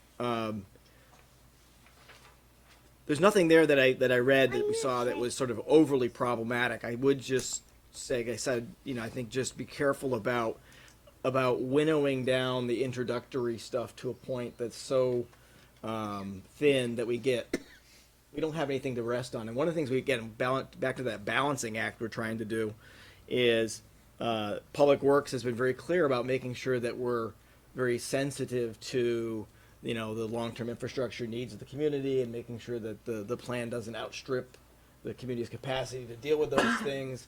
And so having some of that preamble in the beginning of the document is helpful because later on we say, in chapter 6, we say, well, we need to be very careful about, moving forward so we don't go past what we have for capacity for sewer. We don't go past what we have capacity for the roads. We want to make sure we're sensitive to things. So in the absence of actually having some of that in the initial chapter, I think that could confuse somebody that's maybe not as familiar with some of those documents that have been developed. And I would say from our perspective, there's not a lot of narrative there. It's, as far as master plans goes, it's pretty thin on the narrative piece, right? From the get-go, and that was the mandate we were sort of working with. So I think those kind of cover the big things. I think the one area where that still sort of leaves a little bit still needs a little bit of a sort of clarification, I guess, is the issue of the build-out work. And again, I think we tried to create at least some reference to it to sort of acknowledge as a guidance point in the development of the concept, development of the vision, and all the support of the stuff that goes along with it. What's it saying? If we want more in the narrative, we can do that, but I want to make sure we have clarity about what that means. So that's kind of the pitch.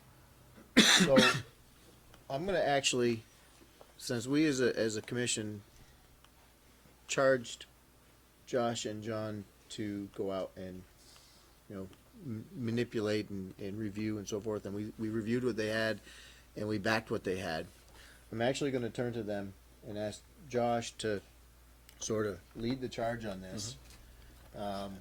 And go through, because they've looked at what's there, you've seen their comments, and I think have been putting that in framework a little bit. And then we can all sort of bat that around and see where we still need to focus. Josh? Starting generally, I know it is a very, very minor thing, but in the executive summary, I would really like better connected, more cohesive bolded. And my reasoning for that, and this goes to sort of the systemic thing throughout the document, I was coming at it, as I think I said a few times, from sort of a layperson perspective. In addition to, should this hold up under regulatory review and be a clear vision, I think the clearest way for it to be a vision is for the executive summary and then subsequent chapters to do the tell them what you're going to tell them what you told them. And better connected and more cohesive is sort of the linchpin for me of why we're doing this whole thing. And the more times that is said and highlighted and bolded, the better, because then everything else does sort of acquire its own fairly clear context. And if you look throughout, I'm going to take a second to find the specifics, but even things like, say, build out. Now, I definitely appreciate sort of the wire act you have to do with putting something in the appendix versus putting too much here. But what I think is more important is saying here is the flavor of what we want to do and what the overall aim is. And I've said it, countless times, but I really like the idea of better connected, more cohesive being the whole emphasis behind this thing. And then if you sort of put, and I think you saw in my workup of the original document, I had a little portion where I said, under chapter 1, I was like, cite back to executive summary. Chapter 2, cite back to executive summary. And in as much as that's possible, I think that has to be something we do. So the lay reader and the not lay reader will say, okay, this, what they're doing here, ties back to this. And you saw in my reworking of the executive summary, I basically took your words. I didn't change it a whole lot, but I said, like, this, chapter 1 and 2 adhere to this principle that is our guiding light. Chapter 3 focuses on this particular thing, which is part of our guiding mission. Chapters 4, 5, and 6 adhere to this particular thing. So after reading the the summary, you've heard the same thing multiple times. So when you encounter that thing, and ideally again in little intros to the next chapters, then what you encounter after that is very clear and sequential. So I think hopefully you've seen. I mean, Oh yeah, and I want to say, like, I appreciate yeah, the work you've yeah, done. it's I been do made. appreciate So that. we've judged that. Yep. I just wanted to, like, that was my overarching aim throughout, and then Johnny Colombo, you had some more specifics. That's Johnny Colombo. Get out of this little stint on the commission with about 10 names. Yeah, no, I thought the advances were great, and there's a lot of this that really holds together really well now, so that's fantastic. And you guys got my most recent comments. Kind of the biggest one is somehow it seems like we lost the boundary line around the ETC area. I can't quite find it. I know it shows up in a couple places in sort of oblique views of the area, but it seems like a good old standard top-down flat two-dimensional map with a line around it would be right up in the front somewhere. This is what we're talking about, people, not the golden triangle, which is only part of the district. Would be maybe we should see that. On that point, just to clarify slightly, because it'd be good tonight to try to get some clarification, so we have really good follow through on it. I'm thinking under. Let's see here. Section in chapter 1, right at the existing zoning map. So yeah, it's on page 4. Just bring that. We have the boundary, obviously. Yeah. So bring that boundary right into. I would bring it right in there. And that would help set it up.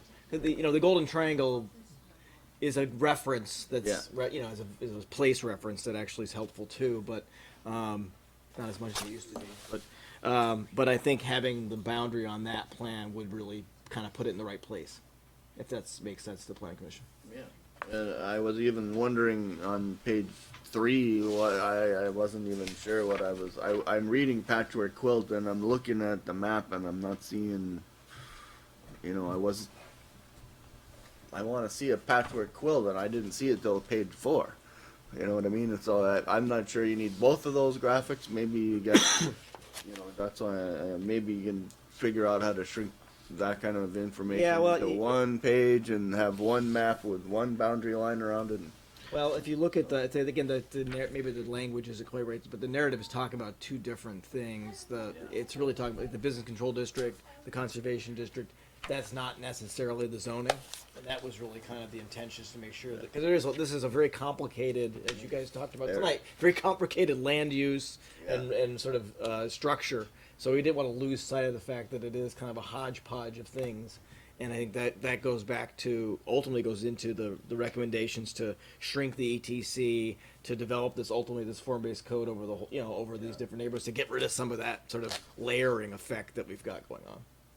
So maybe the language, that it's not necessarily the visuals as much as making sure that the language is saying what it should say. So you feel like that's the, that would be either way. I think tying what's being used as a graphic to what's being said in the sort of the punchline.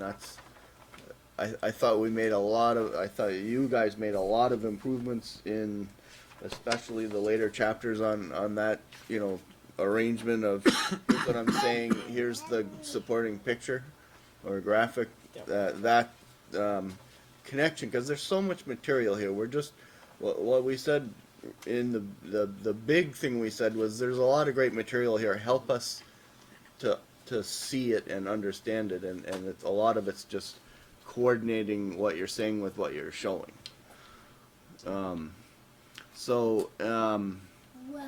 And then like on page 5, I like the idea that we're all thinking in 3 dimensions, but the land use patterns, I think, is what really that page should be about. I don't know that I even need to really see about the rest of that until I'm in the section of this report that's talking about 3D stuff and shapes and forms and masses and heights.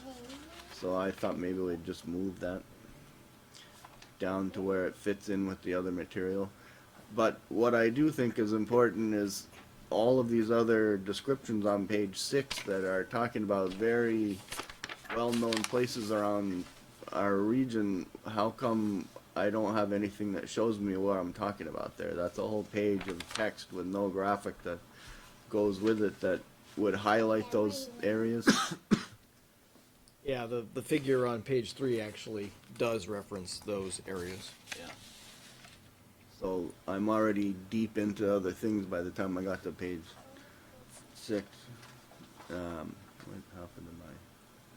Something we had talked about graphically, John, was we're reading this and on the computer scrolling through one page at a time.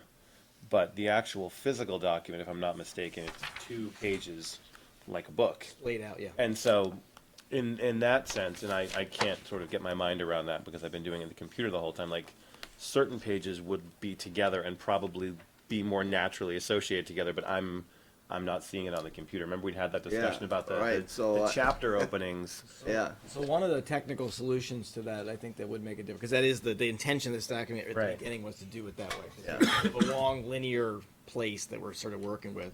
One of the ways to do that is, and we can make this change for final, is that the PDF can be set up so that it automatically opens in 2-page mode. So you're kind of, you're going to get the whole enchilada when you open it up. Now, obviously, you might have to zoom in to sort of see the both of it, but you don't lose the continuity there. Right, because John, that's the kind of, if you look back, that's the page. Yeah. Where so that looks that like page, it's 2 pages to us. And we realized that was actually one half of it's what it's a header page to the header page, and it seemed like we were losing that sort of introductory kapow that we wanted for the beginning of each chapter, at least visually. My thought, was, look, just take the chapter title and stick it in the box. so that it can be on both pages. And then if you're scrolling, you get what's happening, and if you're not scrolling, you know, it isn't the worst thing. But if you're trying to open in 2-page mode that would make this 11 by 44, 11 by 34, 34. right? 11 by 17 twice. Yeah. That's This is it right here. yeah. So I know it's big. too No, big. it's gonna be tricky for most people with commonly available laptop sizes to really see what the hell that is.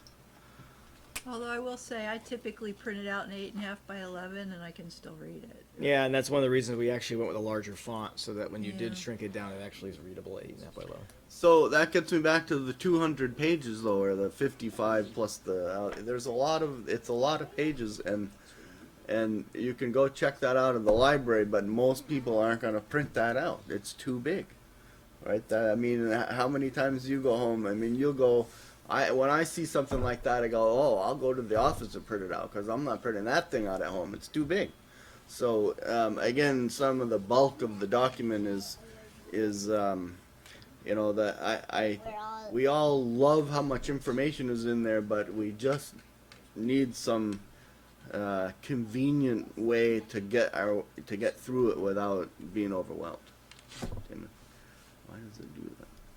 So let's make sure we get, before we run out of time and everybody loses their attention, because that happens as we get older. Yeah. I've only got 3 things I was going to talk about. I want to just. They've got the whole page already. I don't need to go over everything. I want to just hit the things to make sure you've got everything, and then get it to the rest of the folks to see if there's items that you know these guys haven't touched, and then any specific question you guys have, you know. So let's you know keep going, Johnny, and then Johnny Colombo.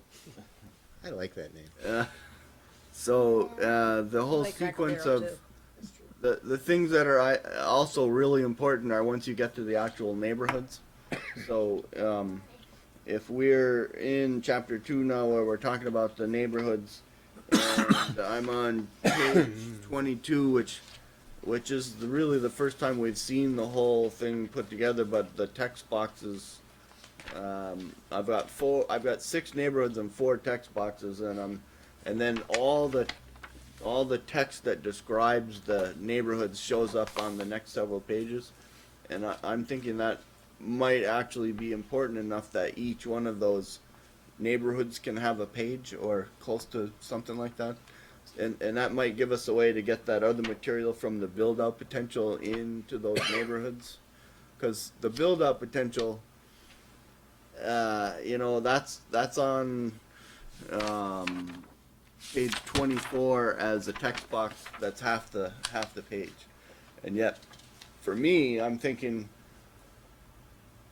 this whole report is about how we're moving forward from here and where we're going and what all that build-out potential is. And I know we kind of stumbled over this a little bit in the first iteration of this, and I'm just wondering whether this is an opportunity for us to put just enough back in so that people really understand what we, the planning commission, are saying is supposed to happen in those neighborhoods. Okay, here's a suggestion, just so you know that we got to be really. This is a hard document to sort of muck around with. It's just complicated. It's got a lot of stuff in it. So maybe the suggestion is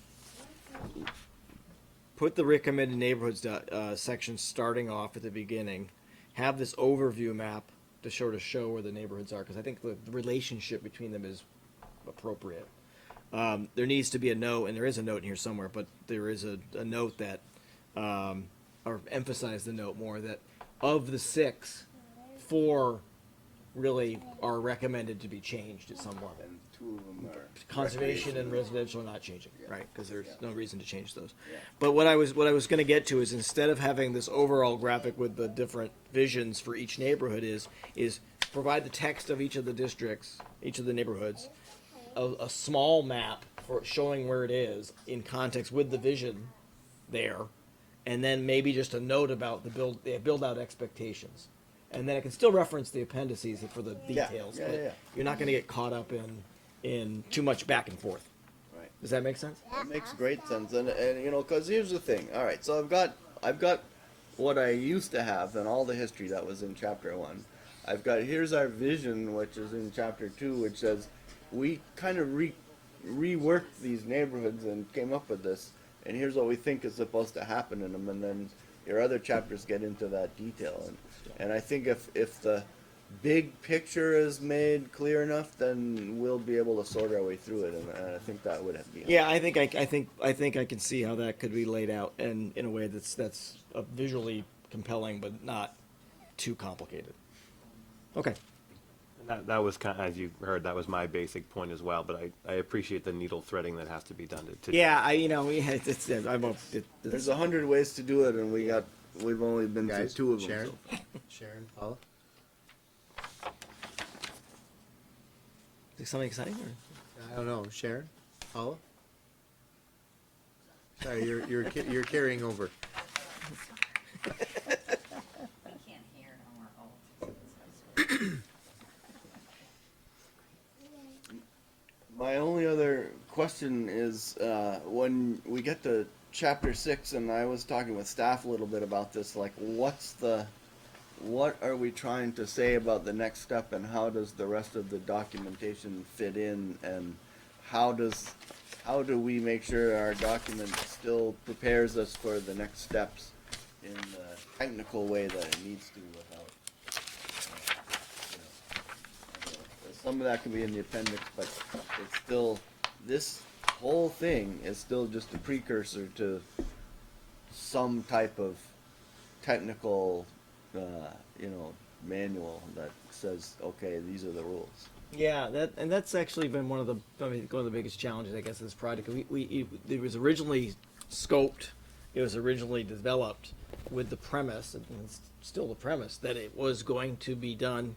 The update of the master plan was going to be done to support and facilitate the execution of land development regulation changes, right? That's where it's going. So I think as an accommodation to the process, we've kind of stripped out of the master plan some of the things that are more regulatorily focused, but we still need that chapter 6 to, like, we need something in this document that says adopting form-based code or something like it is an appropriate step to make sure that the vision of the master plan is achieved. I mean, literally, this that gives this master plan the baseball bat it might need to be able to make that connection. So, I think, and also definitely, I would be very concerned about taking out of the chapter 6 anything that was related to dealing with the public works perspectives, because we've spent a lot of time, as you probably know, having conversations with Public Works about their concerns about making sure that, again, the underlying infrastructure, there's plans. So the action items that are in Chapter 6 are really, they're really for the town ultimately, but they really need to be included in this document because they are the marching orders that you as a community have. And some of them you'll be able to do in the short term, some of them you'll be in the long term. I think we took a step, and I think a good step, at trying to sort of organize them. If you look on I think it's on page 57, really trying to give some, boil it all down into something that's really graphically oriented to say these are the things that are really critical. So if it doesn't actually have that, I think it would be, I know it kind of loses its kind of warm and fuzzy flow, but this is where the rubber meets the road with this thing, so that it actually comes out of here as an adopted master plan, and you can say, hey, we said we're going to make land development regulation changes. They're going to be based upon the vision that's established in this master plan, and we've done that. Checkbox. So I'd be very careful about taking that. That's kind of the teeth, if you will, that you need to have in here. That was one of the concerns that we'd had, is to make sure we wanted this to be a vision document, but the vision document has to enable the regulation changes. So that's what I'm hearing, is that chapter 6 is essentially our bridge. Yeah, it is. And the other thing is we went through there, and I think we caught all the things we need to catch, but I'm sure we caught them all. I know we caught them all. But we wanted to make sure we softened. There was some language in there about with real specificity about form-based code, and that is obviously not completely cooked yet, a hybrid or something like that. So we did change some of the language there to sort of give the planning commission, the town, ultimately some flexibility. But it really, I think, again, weaving the needle there, threading the needle, it did say, that the changes would focus on better, better built outcome, better connection between buildings and people and all of those things. So I think you're still covered, and Sharon, if you don't agree, but I think we're still covered by that. No, we are. I mean, that's one of the questions, and we've been meeting with staff about this, is next steps, and whether you still want to stick to kind of the recommendations that we originally proposed, like what's on page 54, in terms of, we had recommended going with, we had been asked to look at a form-based code. We recommended a while ago, and actually we had talked about this way back in October 2018. There was a memo that talked about the different types of regulations that you could consider. And given just some of the discussion we've had over time in terms of what the things that you like to look at when you're reviewing, even tonight when you're talking about lighting. It's what are the things that you want in that code. What we had suggested was a hybrid code, and we kind of walked through some of those last year before you got into the depths of the master plan again. And I think we're still recommending that. Certainly when you're dealing with projects like you were looking at tonight, I think they would give you very strong guidance. That said, there's also an issue with the design review overlay that we've been kind of going back in the business design control district. We've been going back and forth with staff. Under the form-based code, a lot of the things that we're talking about in terms of building types, civic space types, are all kind of hardwired into the code.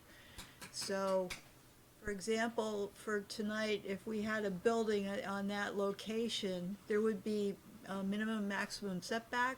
It would have to be up to the street. It would have to have a sidewalk. The parking lot would be in the back. All that's pretty much baked right into the code. So it becomes, in some senses, a much more administrative review process. But there are other issues that you deal with under the current design review process that may or may not be included in that. Things like lighting, things like color, things like architectural details. What we've covered so far in drafting the regs to the extent where they are is looking at the building types, looking at roof types, basically looking at everything that you've been reviewing in the master plan and then bringing that into a code. But there are things that, like color, like lighting, like a lot of the details under site plan review, that we've basically been deferring either to your existing other regulations or not addressing. I will say I have taken a hard look at the business design review overlay district, and I think a lot of the criteria in there are actually incorporated into draft regulations. But again, there are some details that aren't. There's also an issue of the fact that the overlay district extends beyond the center. So there's not a good correlation between design review in some parts of town. So some parts, originally the proposal was to do away with it, but it also covers some other parts of town. So that's still kind of an open question for you guys. How much do you want to do design review to the detail where you're getting into architectural details and not just the basic shape and form and placement of a building on a lot? So to the extent that you want to get into New England vernacular, making sure things look that way, or that you want to make the rhythm of the fenestration in the windows on the face of a building, whether they're horizontal or vertical. I mean, some of that, and actually the other thing I've kind of run by staff is that where you really do currently have really strong design standards, and they date back from 1986, is in the historic center. There it's very clear that the height of buildings, that houses should have gable roofs and the gable ends should face the street, to match what's going on there. So you have some very clear standards in that I had suggested we bring over in that specific to that district, that we go back and refer to that, which I think we can still do.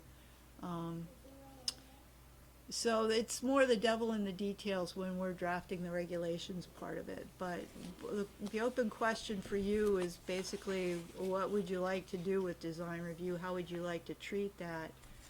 Should there be more concrete standards in the regulations, or do you want more discretion in terms of the review process? Yeah, and at one point we had done a survey among the planning commission. Slider bar one. Yeah, exactly. To sort of get a sense of where you landed on individual design topics and whether that was to be more deliberative or administrative, or sort of how you wanted to handle that. So we can revisit that as well and see if you still agree with how that was, how those results bore out. But I think it's helpful to just talk about it not in terms of it's all form-based code, it's all design review, or it's the hybrid is not about, trying to sort of find the middle ground between those two approaches, but really taking it topic by topic and saying, do you agree that buildings should be so far from the street? Yes, then put it in the regs and put a number to it. Do you think that lighting should be 10 lumens or 6 lumens? It depends. Make that a design review approach. And the other thing I will say, we've been going back and forth with staff, is on the adoption process. So we could talk about that tonight if you want or not, but. Let's hold on the adoption process for the moment. I'd like to have us come out of here tonight with some clear understanding, or clearer understanding. So just to make sure you're aware, so to the points that Sharon and Darryl were talking about as well, what's in chapter 6 in terms of those recommendations is still, is guiding, but there's enough flexibility in those to allow the regulations that come out of this master plan to have a variety of different outcomes. It doesn't prescribe necessarily a very specific regulatory outcome, other than to say there are important things that should be in any regulation changes that enable the vision to be realized. And so I think that's really core. So, whether you guys decide to continue to adopt a hybrid form-based code that is, as it's been kind of thought about thus far, or decide to just beef up and change your business control overlay district and add more details to it. And your underlying zoning. And underlying zoning too, district, yeah. this is still supportive of those types of changes. And I think that's really the big change we wanted to make, because we've come to a point in this process where we don't know exactly what it's looking like, because we don't have the clarity from the planning commission to know that.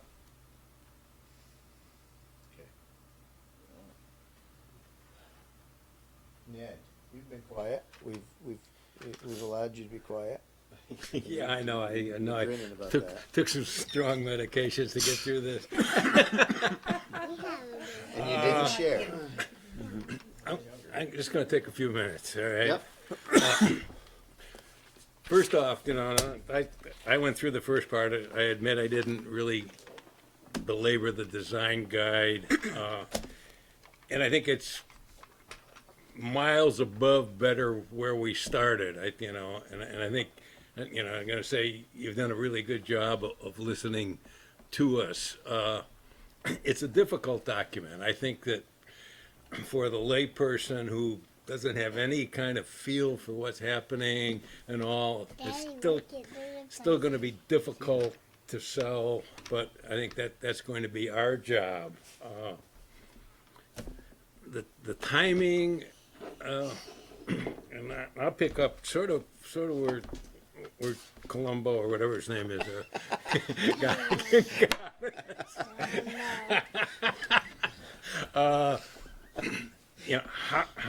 how we implement it. There's a lot to be done, moving forward. We've spent close to 3 years probably getting us to this point, if I go back through my notes correctly. 2.5, yeah. Yeah, you can. I built $800 million buildings in that amount of time, so it's Yeah. it can be done, and it's a lot of work. What worries me is, number one, we don't have the staff to put the second part of this in place. I'm not sure that the select board and everything else is on board. They have other things on their mind, and I don't think, from a observer, I don't think this is going to hit high on their radar. They want an interim community development director for town.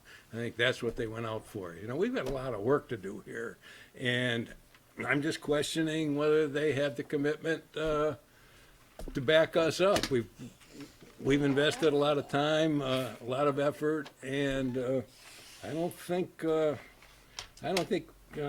concerned that we'll get the support that we need to do it. No, let me finish. Let me finish. And I think it's critical. I think it's critical for the town of Essex to think forward. They need to expand their horizons. You know, Darren, we're talking. We're citing a 34-year-old design guide for up in the town center. You know, those are things. Everything's going to take time, and you know, I think it's a good first step. But if the town is going to grow, I think we need to step up the pace.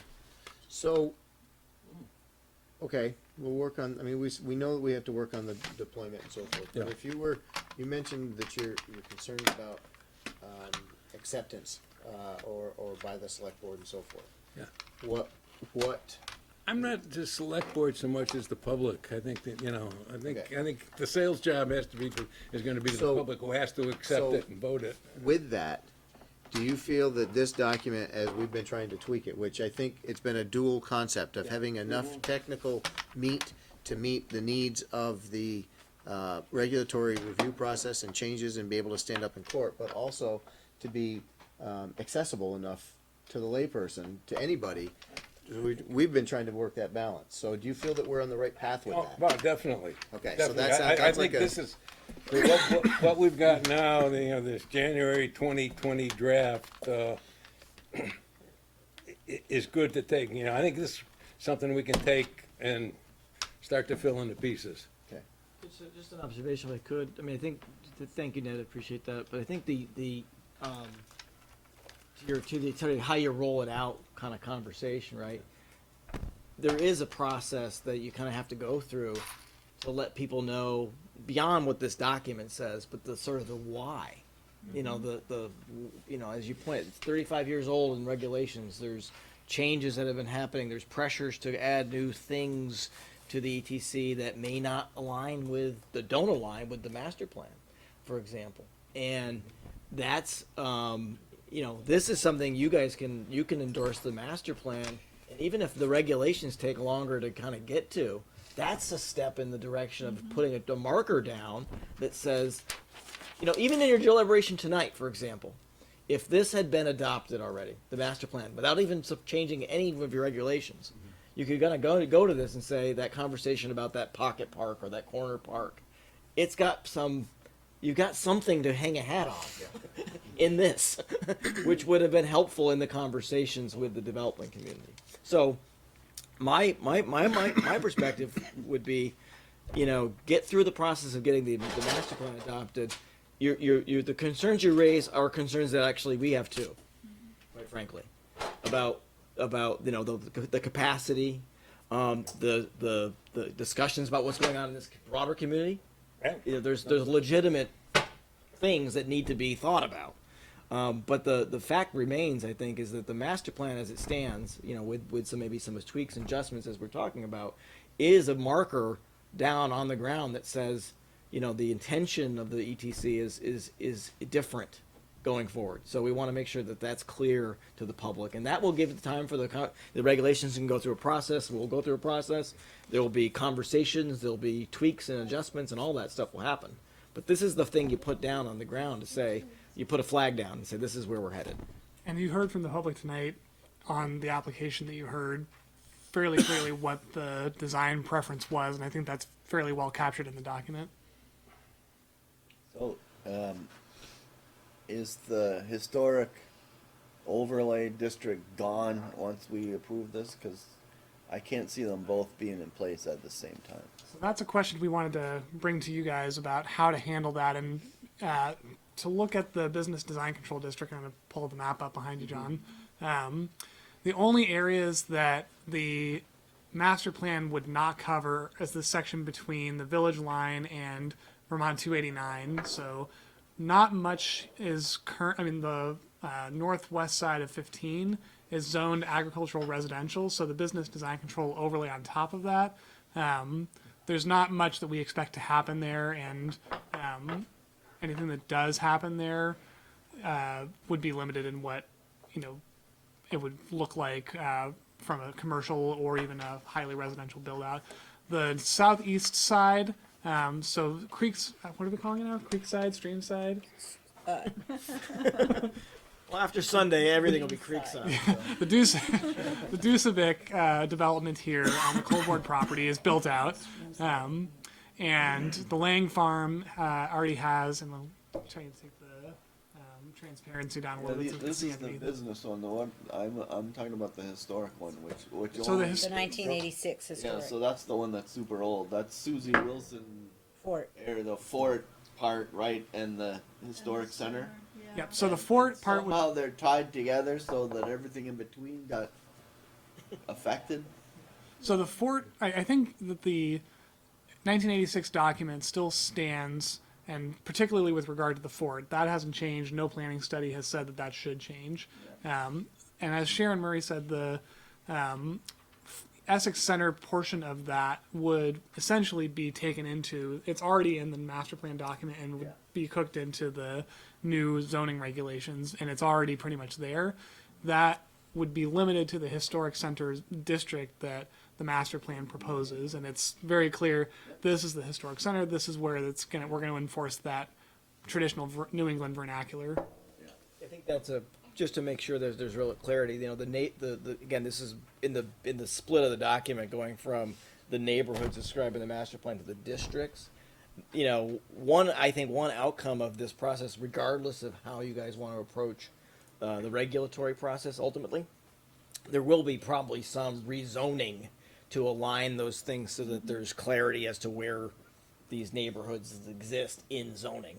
I mean, so whether you go with a form-based code or hybrid code or just changes to underlying zoning regulations, the districts within the ETC need to align. Yeah. So I want to pause for a second. It's 25 of. I'm looking, I think, to wrap up tonight at not no later than 9. And I want to be sensitive to the folks that are here to see if there's any questions or comments, so that anybody that's with us tonight, and then we'll come back and get some clarity on what we need to wrap up with. So, Paula, nothing? I'll say something really short. Yeah. I was looking. Great work. I mean, this is amazing, and I haven't been here, so. But I was looking at the sewer capacity in like the beginning of chapter 6. Is that going to be part of the thing? Because it looks like full build out we need 1.2 million gallons per day or whatever it is. I'm kidding. So is that going to be part of the consideration? How do you mean? What? What do you mean? What going to be part of beyond what's already here? No, because it says like to get what the full build out is planned in this document, you're going to need 1.2 million gallons per day in sewer capacity, and we don't have anywhere to get it. So I'm just wondering. Yeah, so it does say that, you're right, and I think what it goes on to say in sort of the recommendations is two things. One is the build out's going to be relatively slow over a long period of time. So that 1.2 million gallon need is not a need that you can expect in the next year, 2, 3, 4 But is years. there going to be like a trigger plant, or like, oh no? Well, there's a bunch of the recommendations to study some of those things, and obviously there's conversations going on with the village that are sort of, there's longer term. Because I've been pushing for a discussions. study since I forget how old I am, but I think the last one was 2004 or something like that. Yeah. So I can jump into, so Public Works has actually recently completed a sewer capacity study with Hamlin Engineering. Public Works and contracting with Hamlin Engineering. They did a whole analysis of the current sewer system and what it needs, and as part of that, they looked at this plan in particular, saying, if this is what the anticipated build-out is, here's what else you need to do and think about. I really worry about those next to Lowe's where, they've got like hoses going from their washer and dryer into the sewer, into the street sewer. Right. So that's and that's an existing issue that maybe would be addressed differently. But the other thing that is not said explicitly here, but is part of the Yeah, you can't put that detail. right. But what's in the appendix and in the sewer study that was sort of referenced is that we're looking at all of the existing assigned capacities throughout town and saying some of those haven't built out. So an example is the Green Mountain Power solar farm on River Road was originally assigned, I think, 28 or 30 gallons of per day, or effluent units of capacity, which is hundreds of gallons a day. That's now a solar farm. We don't need to have sewer capacity out there, so we're going to redirect that to another part of town and presumably the town center. And that would have to go through a reallocation process at the select board level. So in addition to the master plan and the regulations, then we put the infrastructure in place to say, here's where the sewer capacity comes in. Plus there will be actual infrastructure improvements like upgraded pump stations and lines, which have already been planned and budgeted for. Right. So one thing I think that's really important to recognize relative to this plan versus the 1991 original plan is it actually it's stating that. So, and that goes back to the whole, one of the sort of the underlying challenges of actually the 91 plan is there was never a commitment at the town level to sort of put the resources into facilitating the build out of the ETC from its inception, really.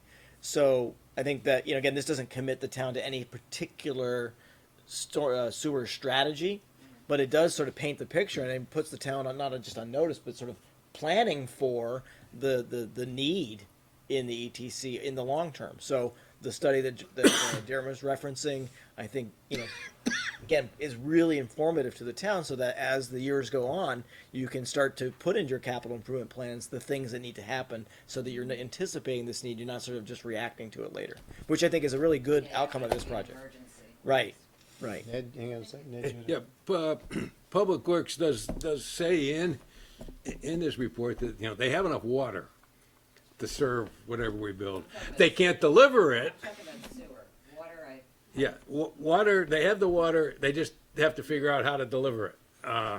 Which, is, again, it's pretty simple when you look at it. It's not inexpensive, but it's, it's a couple of But I'll posts. make another observation. there is nowhere to get the sewer yet, so we don't have it. Well, but they've already started down that point as far as So as redoing some of the sewage. the short version is sewage though, lines. it is I'm acknowledged. glad it's in there, but Right. we don't have it. Well, so I think the answer is the answer is obviously complicated, but one of the points is you do have it. It's just not allocated to the right places. So that is an ongoing. That is a We process. have 12%, we have 12% left.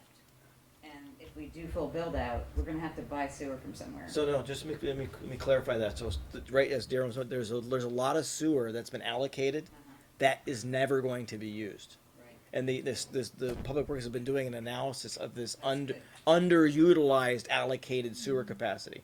So that is a huge point to raise in here because, and we talked about it with Public Works a lot as this project has gone on, because that is a easier pool from which to grab some capacity. You don't have to build anything for it. You have it. It's just on paper being allocated. Right. We got allocated like neighborhoods like over by Lowe's. Yeah, and the solar farm, for example, that Darren was talking about, it's a tract of land that has a bunch of sewer allocation. It's a solar farm. It's never going to use the sewer Yeah. allocation. So we've assigned that out, and it's not actually going into the sewer station. No flows. No There's flow nothing- is happening, yeah. so we can. So that's another important part. The other, just in tonight's plan, review of that site plan, another good example of I think what this plan is doing to help position the town well for the sort of evolution is stormwater. And I noticed on the plan there's a stormwater pond, right on that site plan that was presented today. There looked like there was a little stormwater pond there. Going forward, the idea would be, can you put a pond in for 2 or 3 lots so everybody doesn't have to build their own? And that's ultimately where this will hopefully get to. Is there some kind of thing that you're gonna have in there? Like, I know we tell a developer to put a stormwater pond in, but they have to be maintained. So they put it in, and then and they don't last. So the state regulates how it's maintained, and they have requirements they have to meet. Yeah. Thank you. I thought of, this is a formatting question. Because of the size of that when you open it up, have you ever thought about having the spirals or having it open that way? Oh, this way? Yeah, because then it wouldn't be as wide. Yep, we could do that. But you're gonna have it on a computer too, so you can just blast it onto 2 screens. Yeah, well, everybody has 3 or 4 screens now, so. Some people, right. Yeah, I mean, we did try, again, just to back to Clay, it was meant, and again, this is a decision that was made a long time ago. It was meant to, with staff, we kind of presented the draft, and this is sort of what made sense at the time, was it's 11 by 17, but if you shrink it down, the fonts were all increased in size, all the graphics were sort of designed so that as it shrunk, it didn't lose its readability. So it is actually fairly readable at 8.5 by 11. It's not terrible. Yeah, but if you were to print it out, Yes. that's what, so would you print it at 8.5 by 11? If the town wants to print it 8.5 by 11, I'm sure the town can print it 8.5 by 11. It's definitely doable. Yeah. I mean, that's 8.5 by 11. It's still not it's like an 8 point font. So with all respect, I don't want to get too focused on the format tonight No, because but we I get a just lot wanted of to bring that up as a Thank you. possibility because it wouldn't be as wide. Yeah, and I think the format's been a question right along, but let's make sure that we don't lose sight of the content that we need to make sure we address. And any other questions anybody else might have or comments? Yes, ma'am. Are the boundaries of our neighborhoods, are they set, like historic, there's a boundary line, into mixed use commercial? Are those boundary lines, Cast in concrete? yeah, are they permanent? I guess I'm not sure what I might be able to clarify that. So the master plan and the design guide are presenting neighborhood boundaries. Yes. Right. As this transitions into zoning districts, there would be a definition of zoning, and that's where the final versions of those boundaries would be drawn. Okay, so Because- I have time. If I have a concern, I don't need to speak up tonight. Yeah, I'll I find mean, a way. you know, Because it's to be expected that as you go from the master plan to the zoning, there may be some tweaks of the boundaries, and the intention's still there, but there could be an adjustment slightly. Okay, let us know good. it. Well, the thing is, I've got, part of the property is in historic, the other part of the property is in mixed-use commercial. It'd be nice if it was either one or the other. So, that's all. I got plenty of time. Back after your buildings. We have to have one person that's in 2 districts, because Yeah. it makes it exciting. Sharon? I just wanted to note too that if you guys do go forward and decide to adopt this as a plan amendment at some point. Town plan amendment. Yeah, town plan amendment. That there's a report that you're required to do, and it kind of gets to Ned's point. There's some things you have to talk about in that report, and one of them's any proposed redistricting and what the impact of that's going to have. I mean, certainly there's enough in the plan to fill out that report pretty easily, but that is the why, that when you present this publicly, hopefully that report is well written enough that gives you a good why you're doing it. And it answers some of those questions, including some of the ones that have come up tonight, so. You guys have been quiet this round. You don't have to be.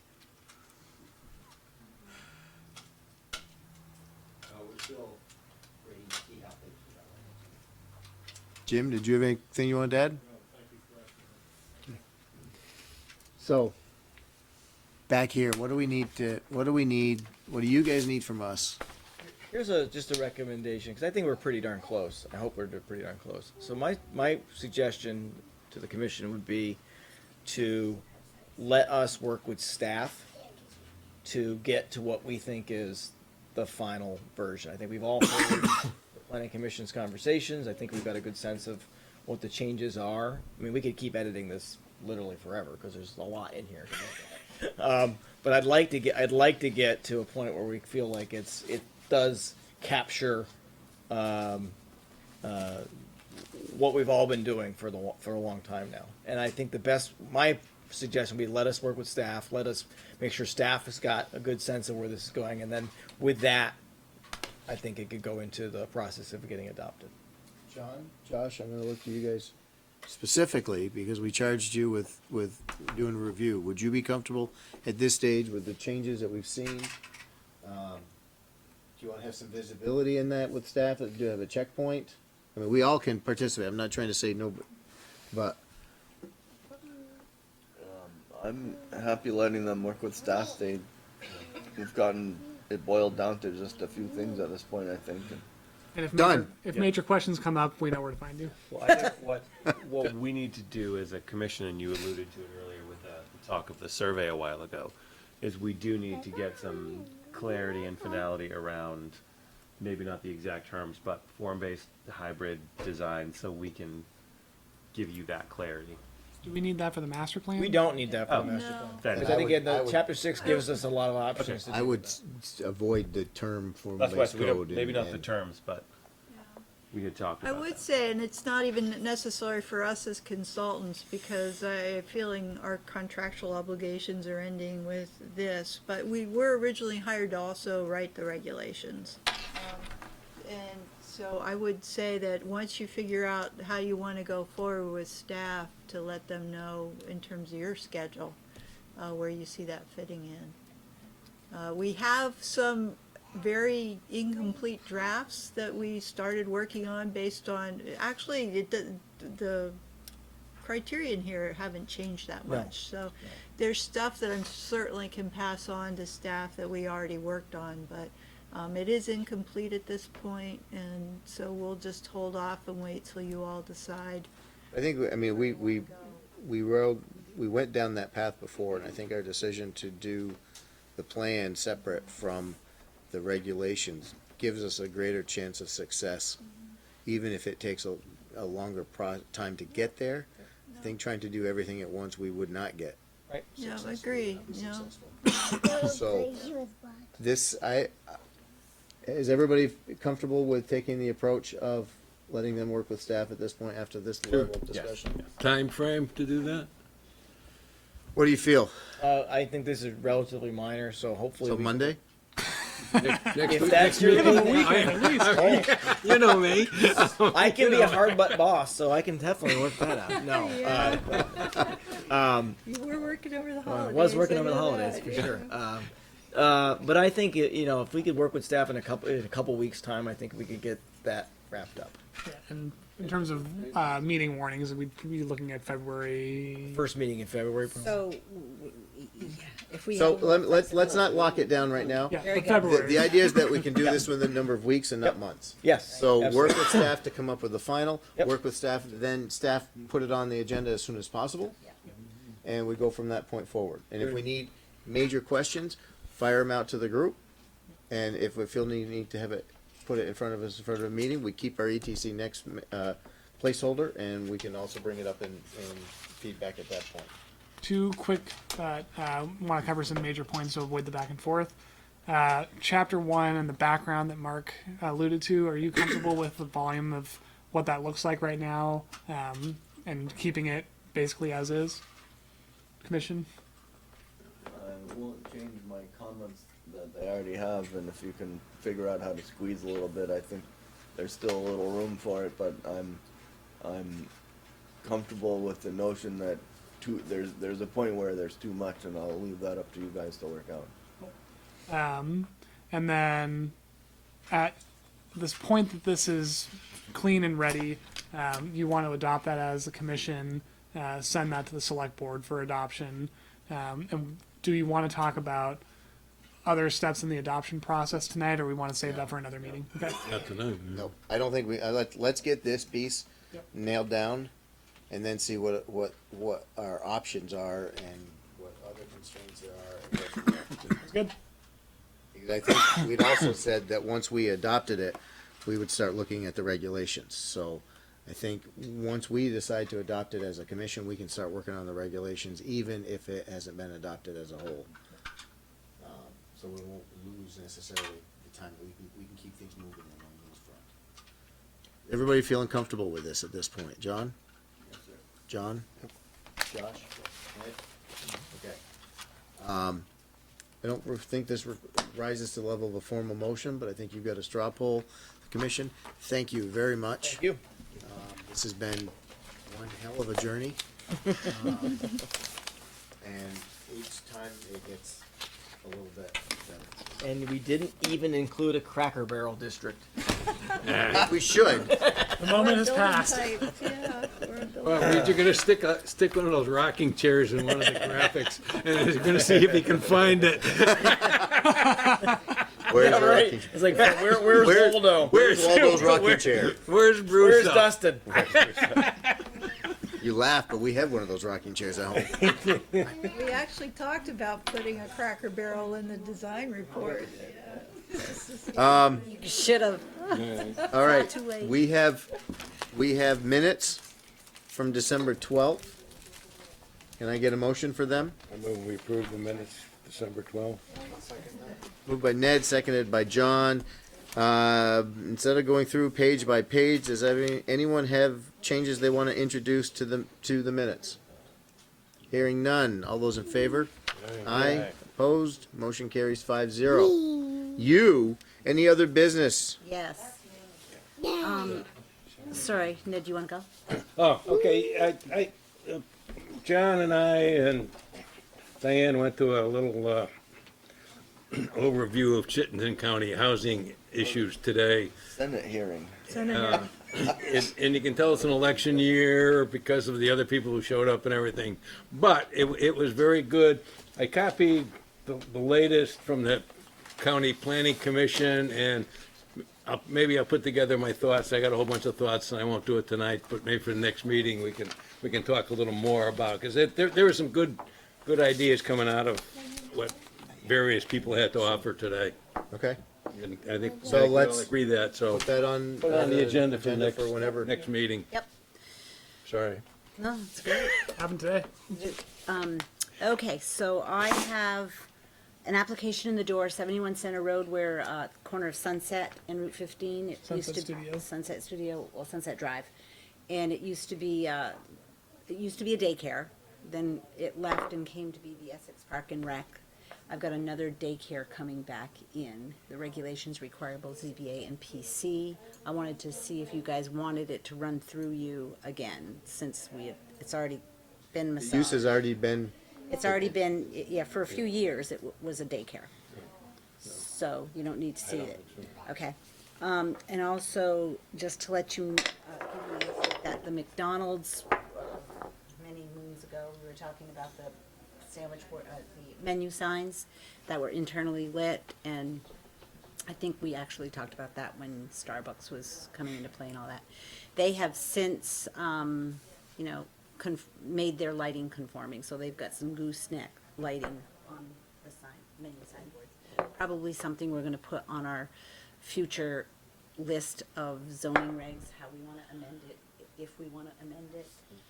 They are looking to maybe ask for a variance or appeal my decision that said it can't be internally lit, so, but that's not at your table, just as a FYI that it is conforming. Lastly, Hoagie's, you're all familiar with Hoagie's? Hoagies, okay. On Route 15. They're looking to do some outdoor patio similar to what Jules on the Green did. So it would probably be, right here in between. And I'm not right now she would just start here, but she might do it on both sides, is what she's thinking. I think it's on the PDF. They have enough for, the sidewalk is here.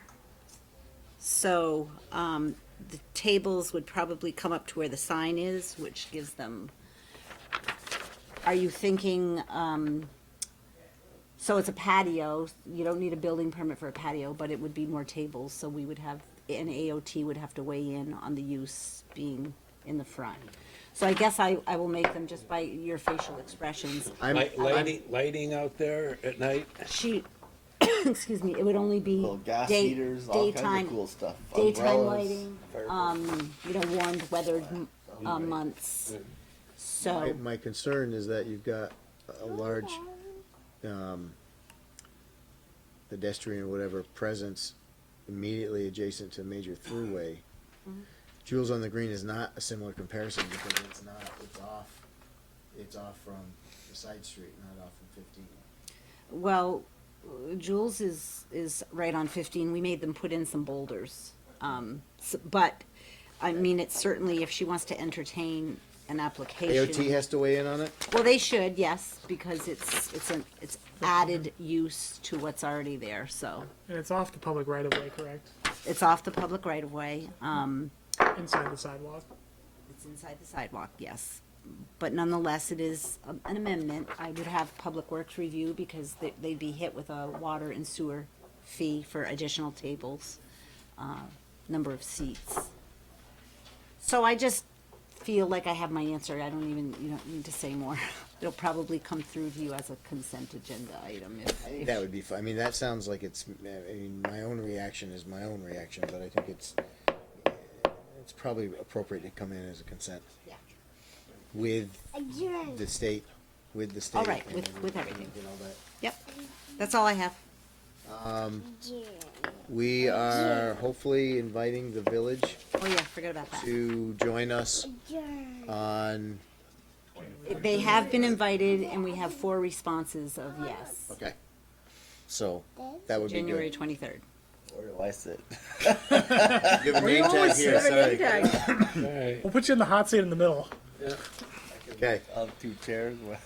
with that in mind, I'll take a motion. Second. Columbo, Josh, all those in favor? Aye. 8:58. Whack it. Whack it. Excellent. Yeah. Good job. We are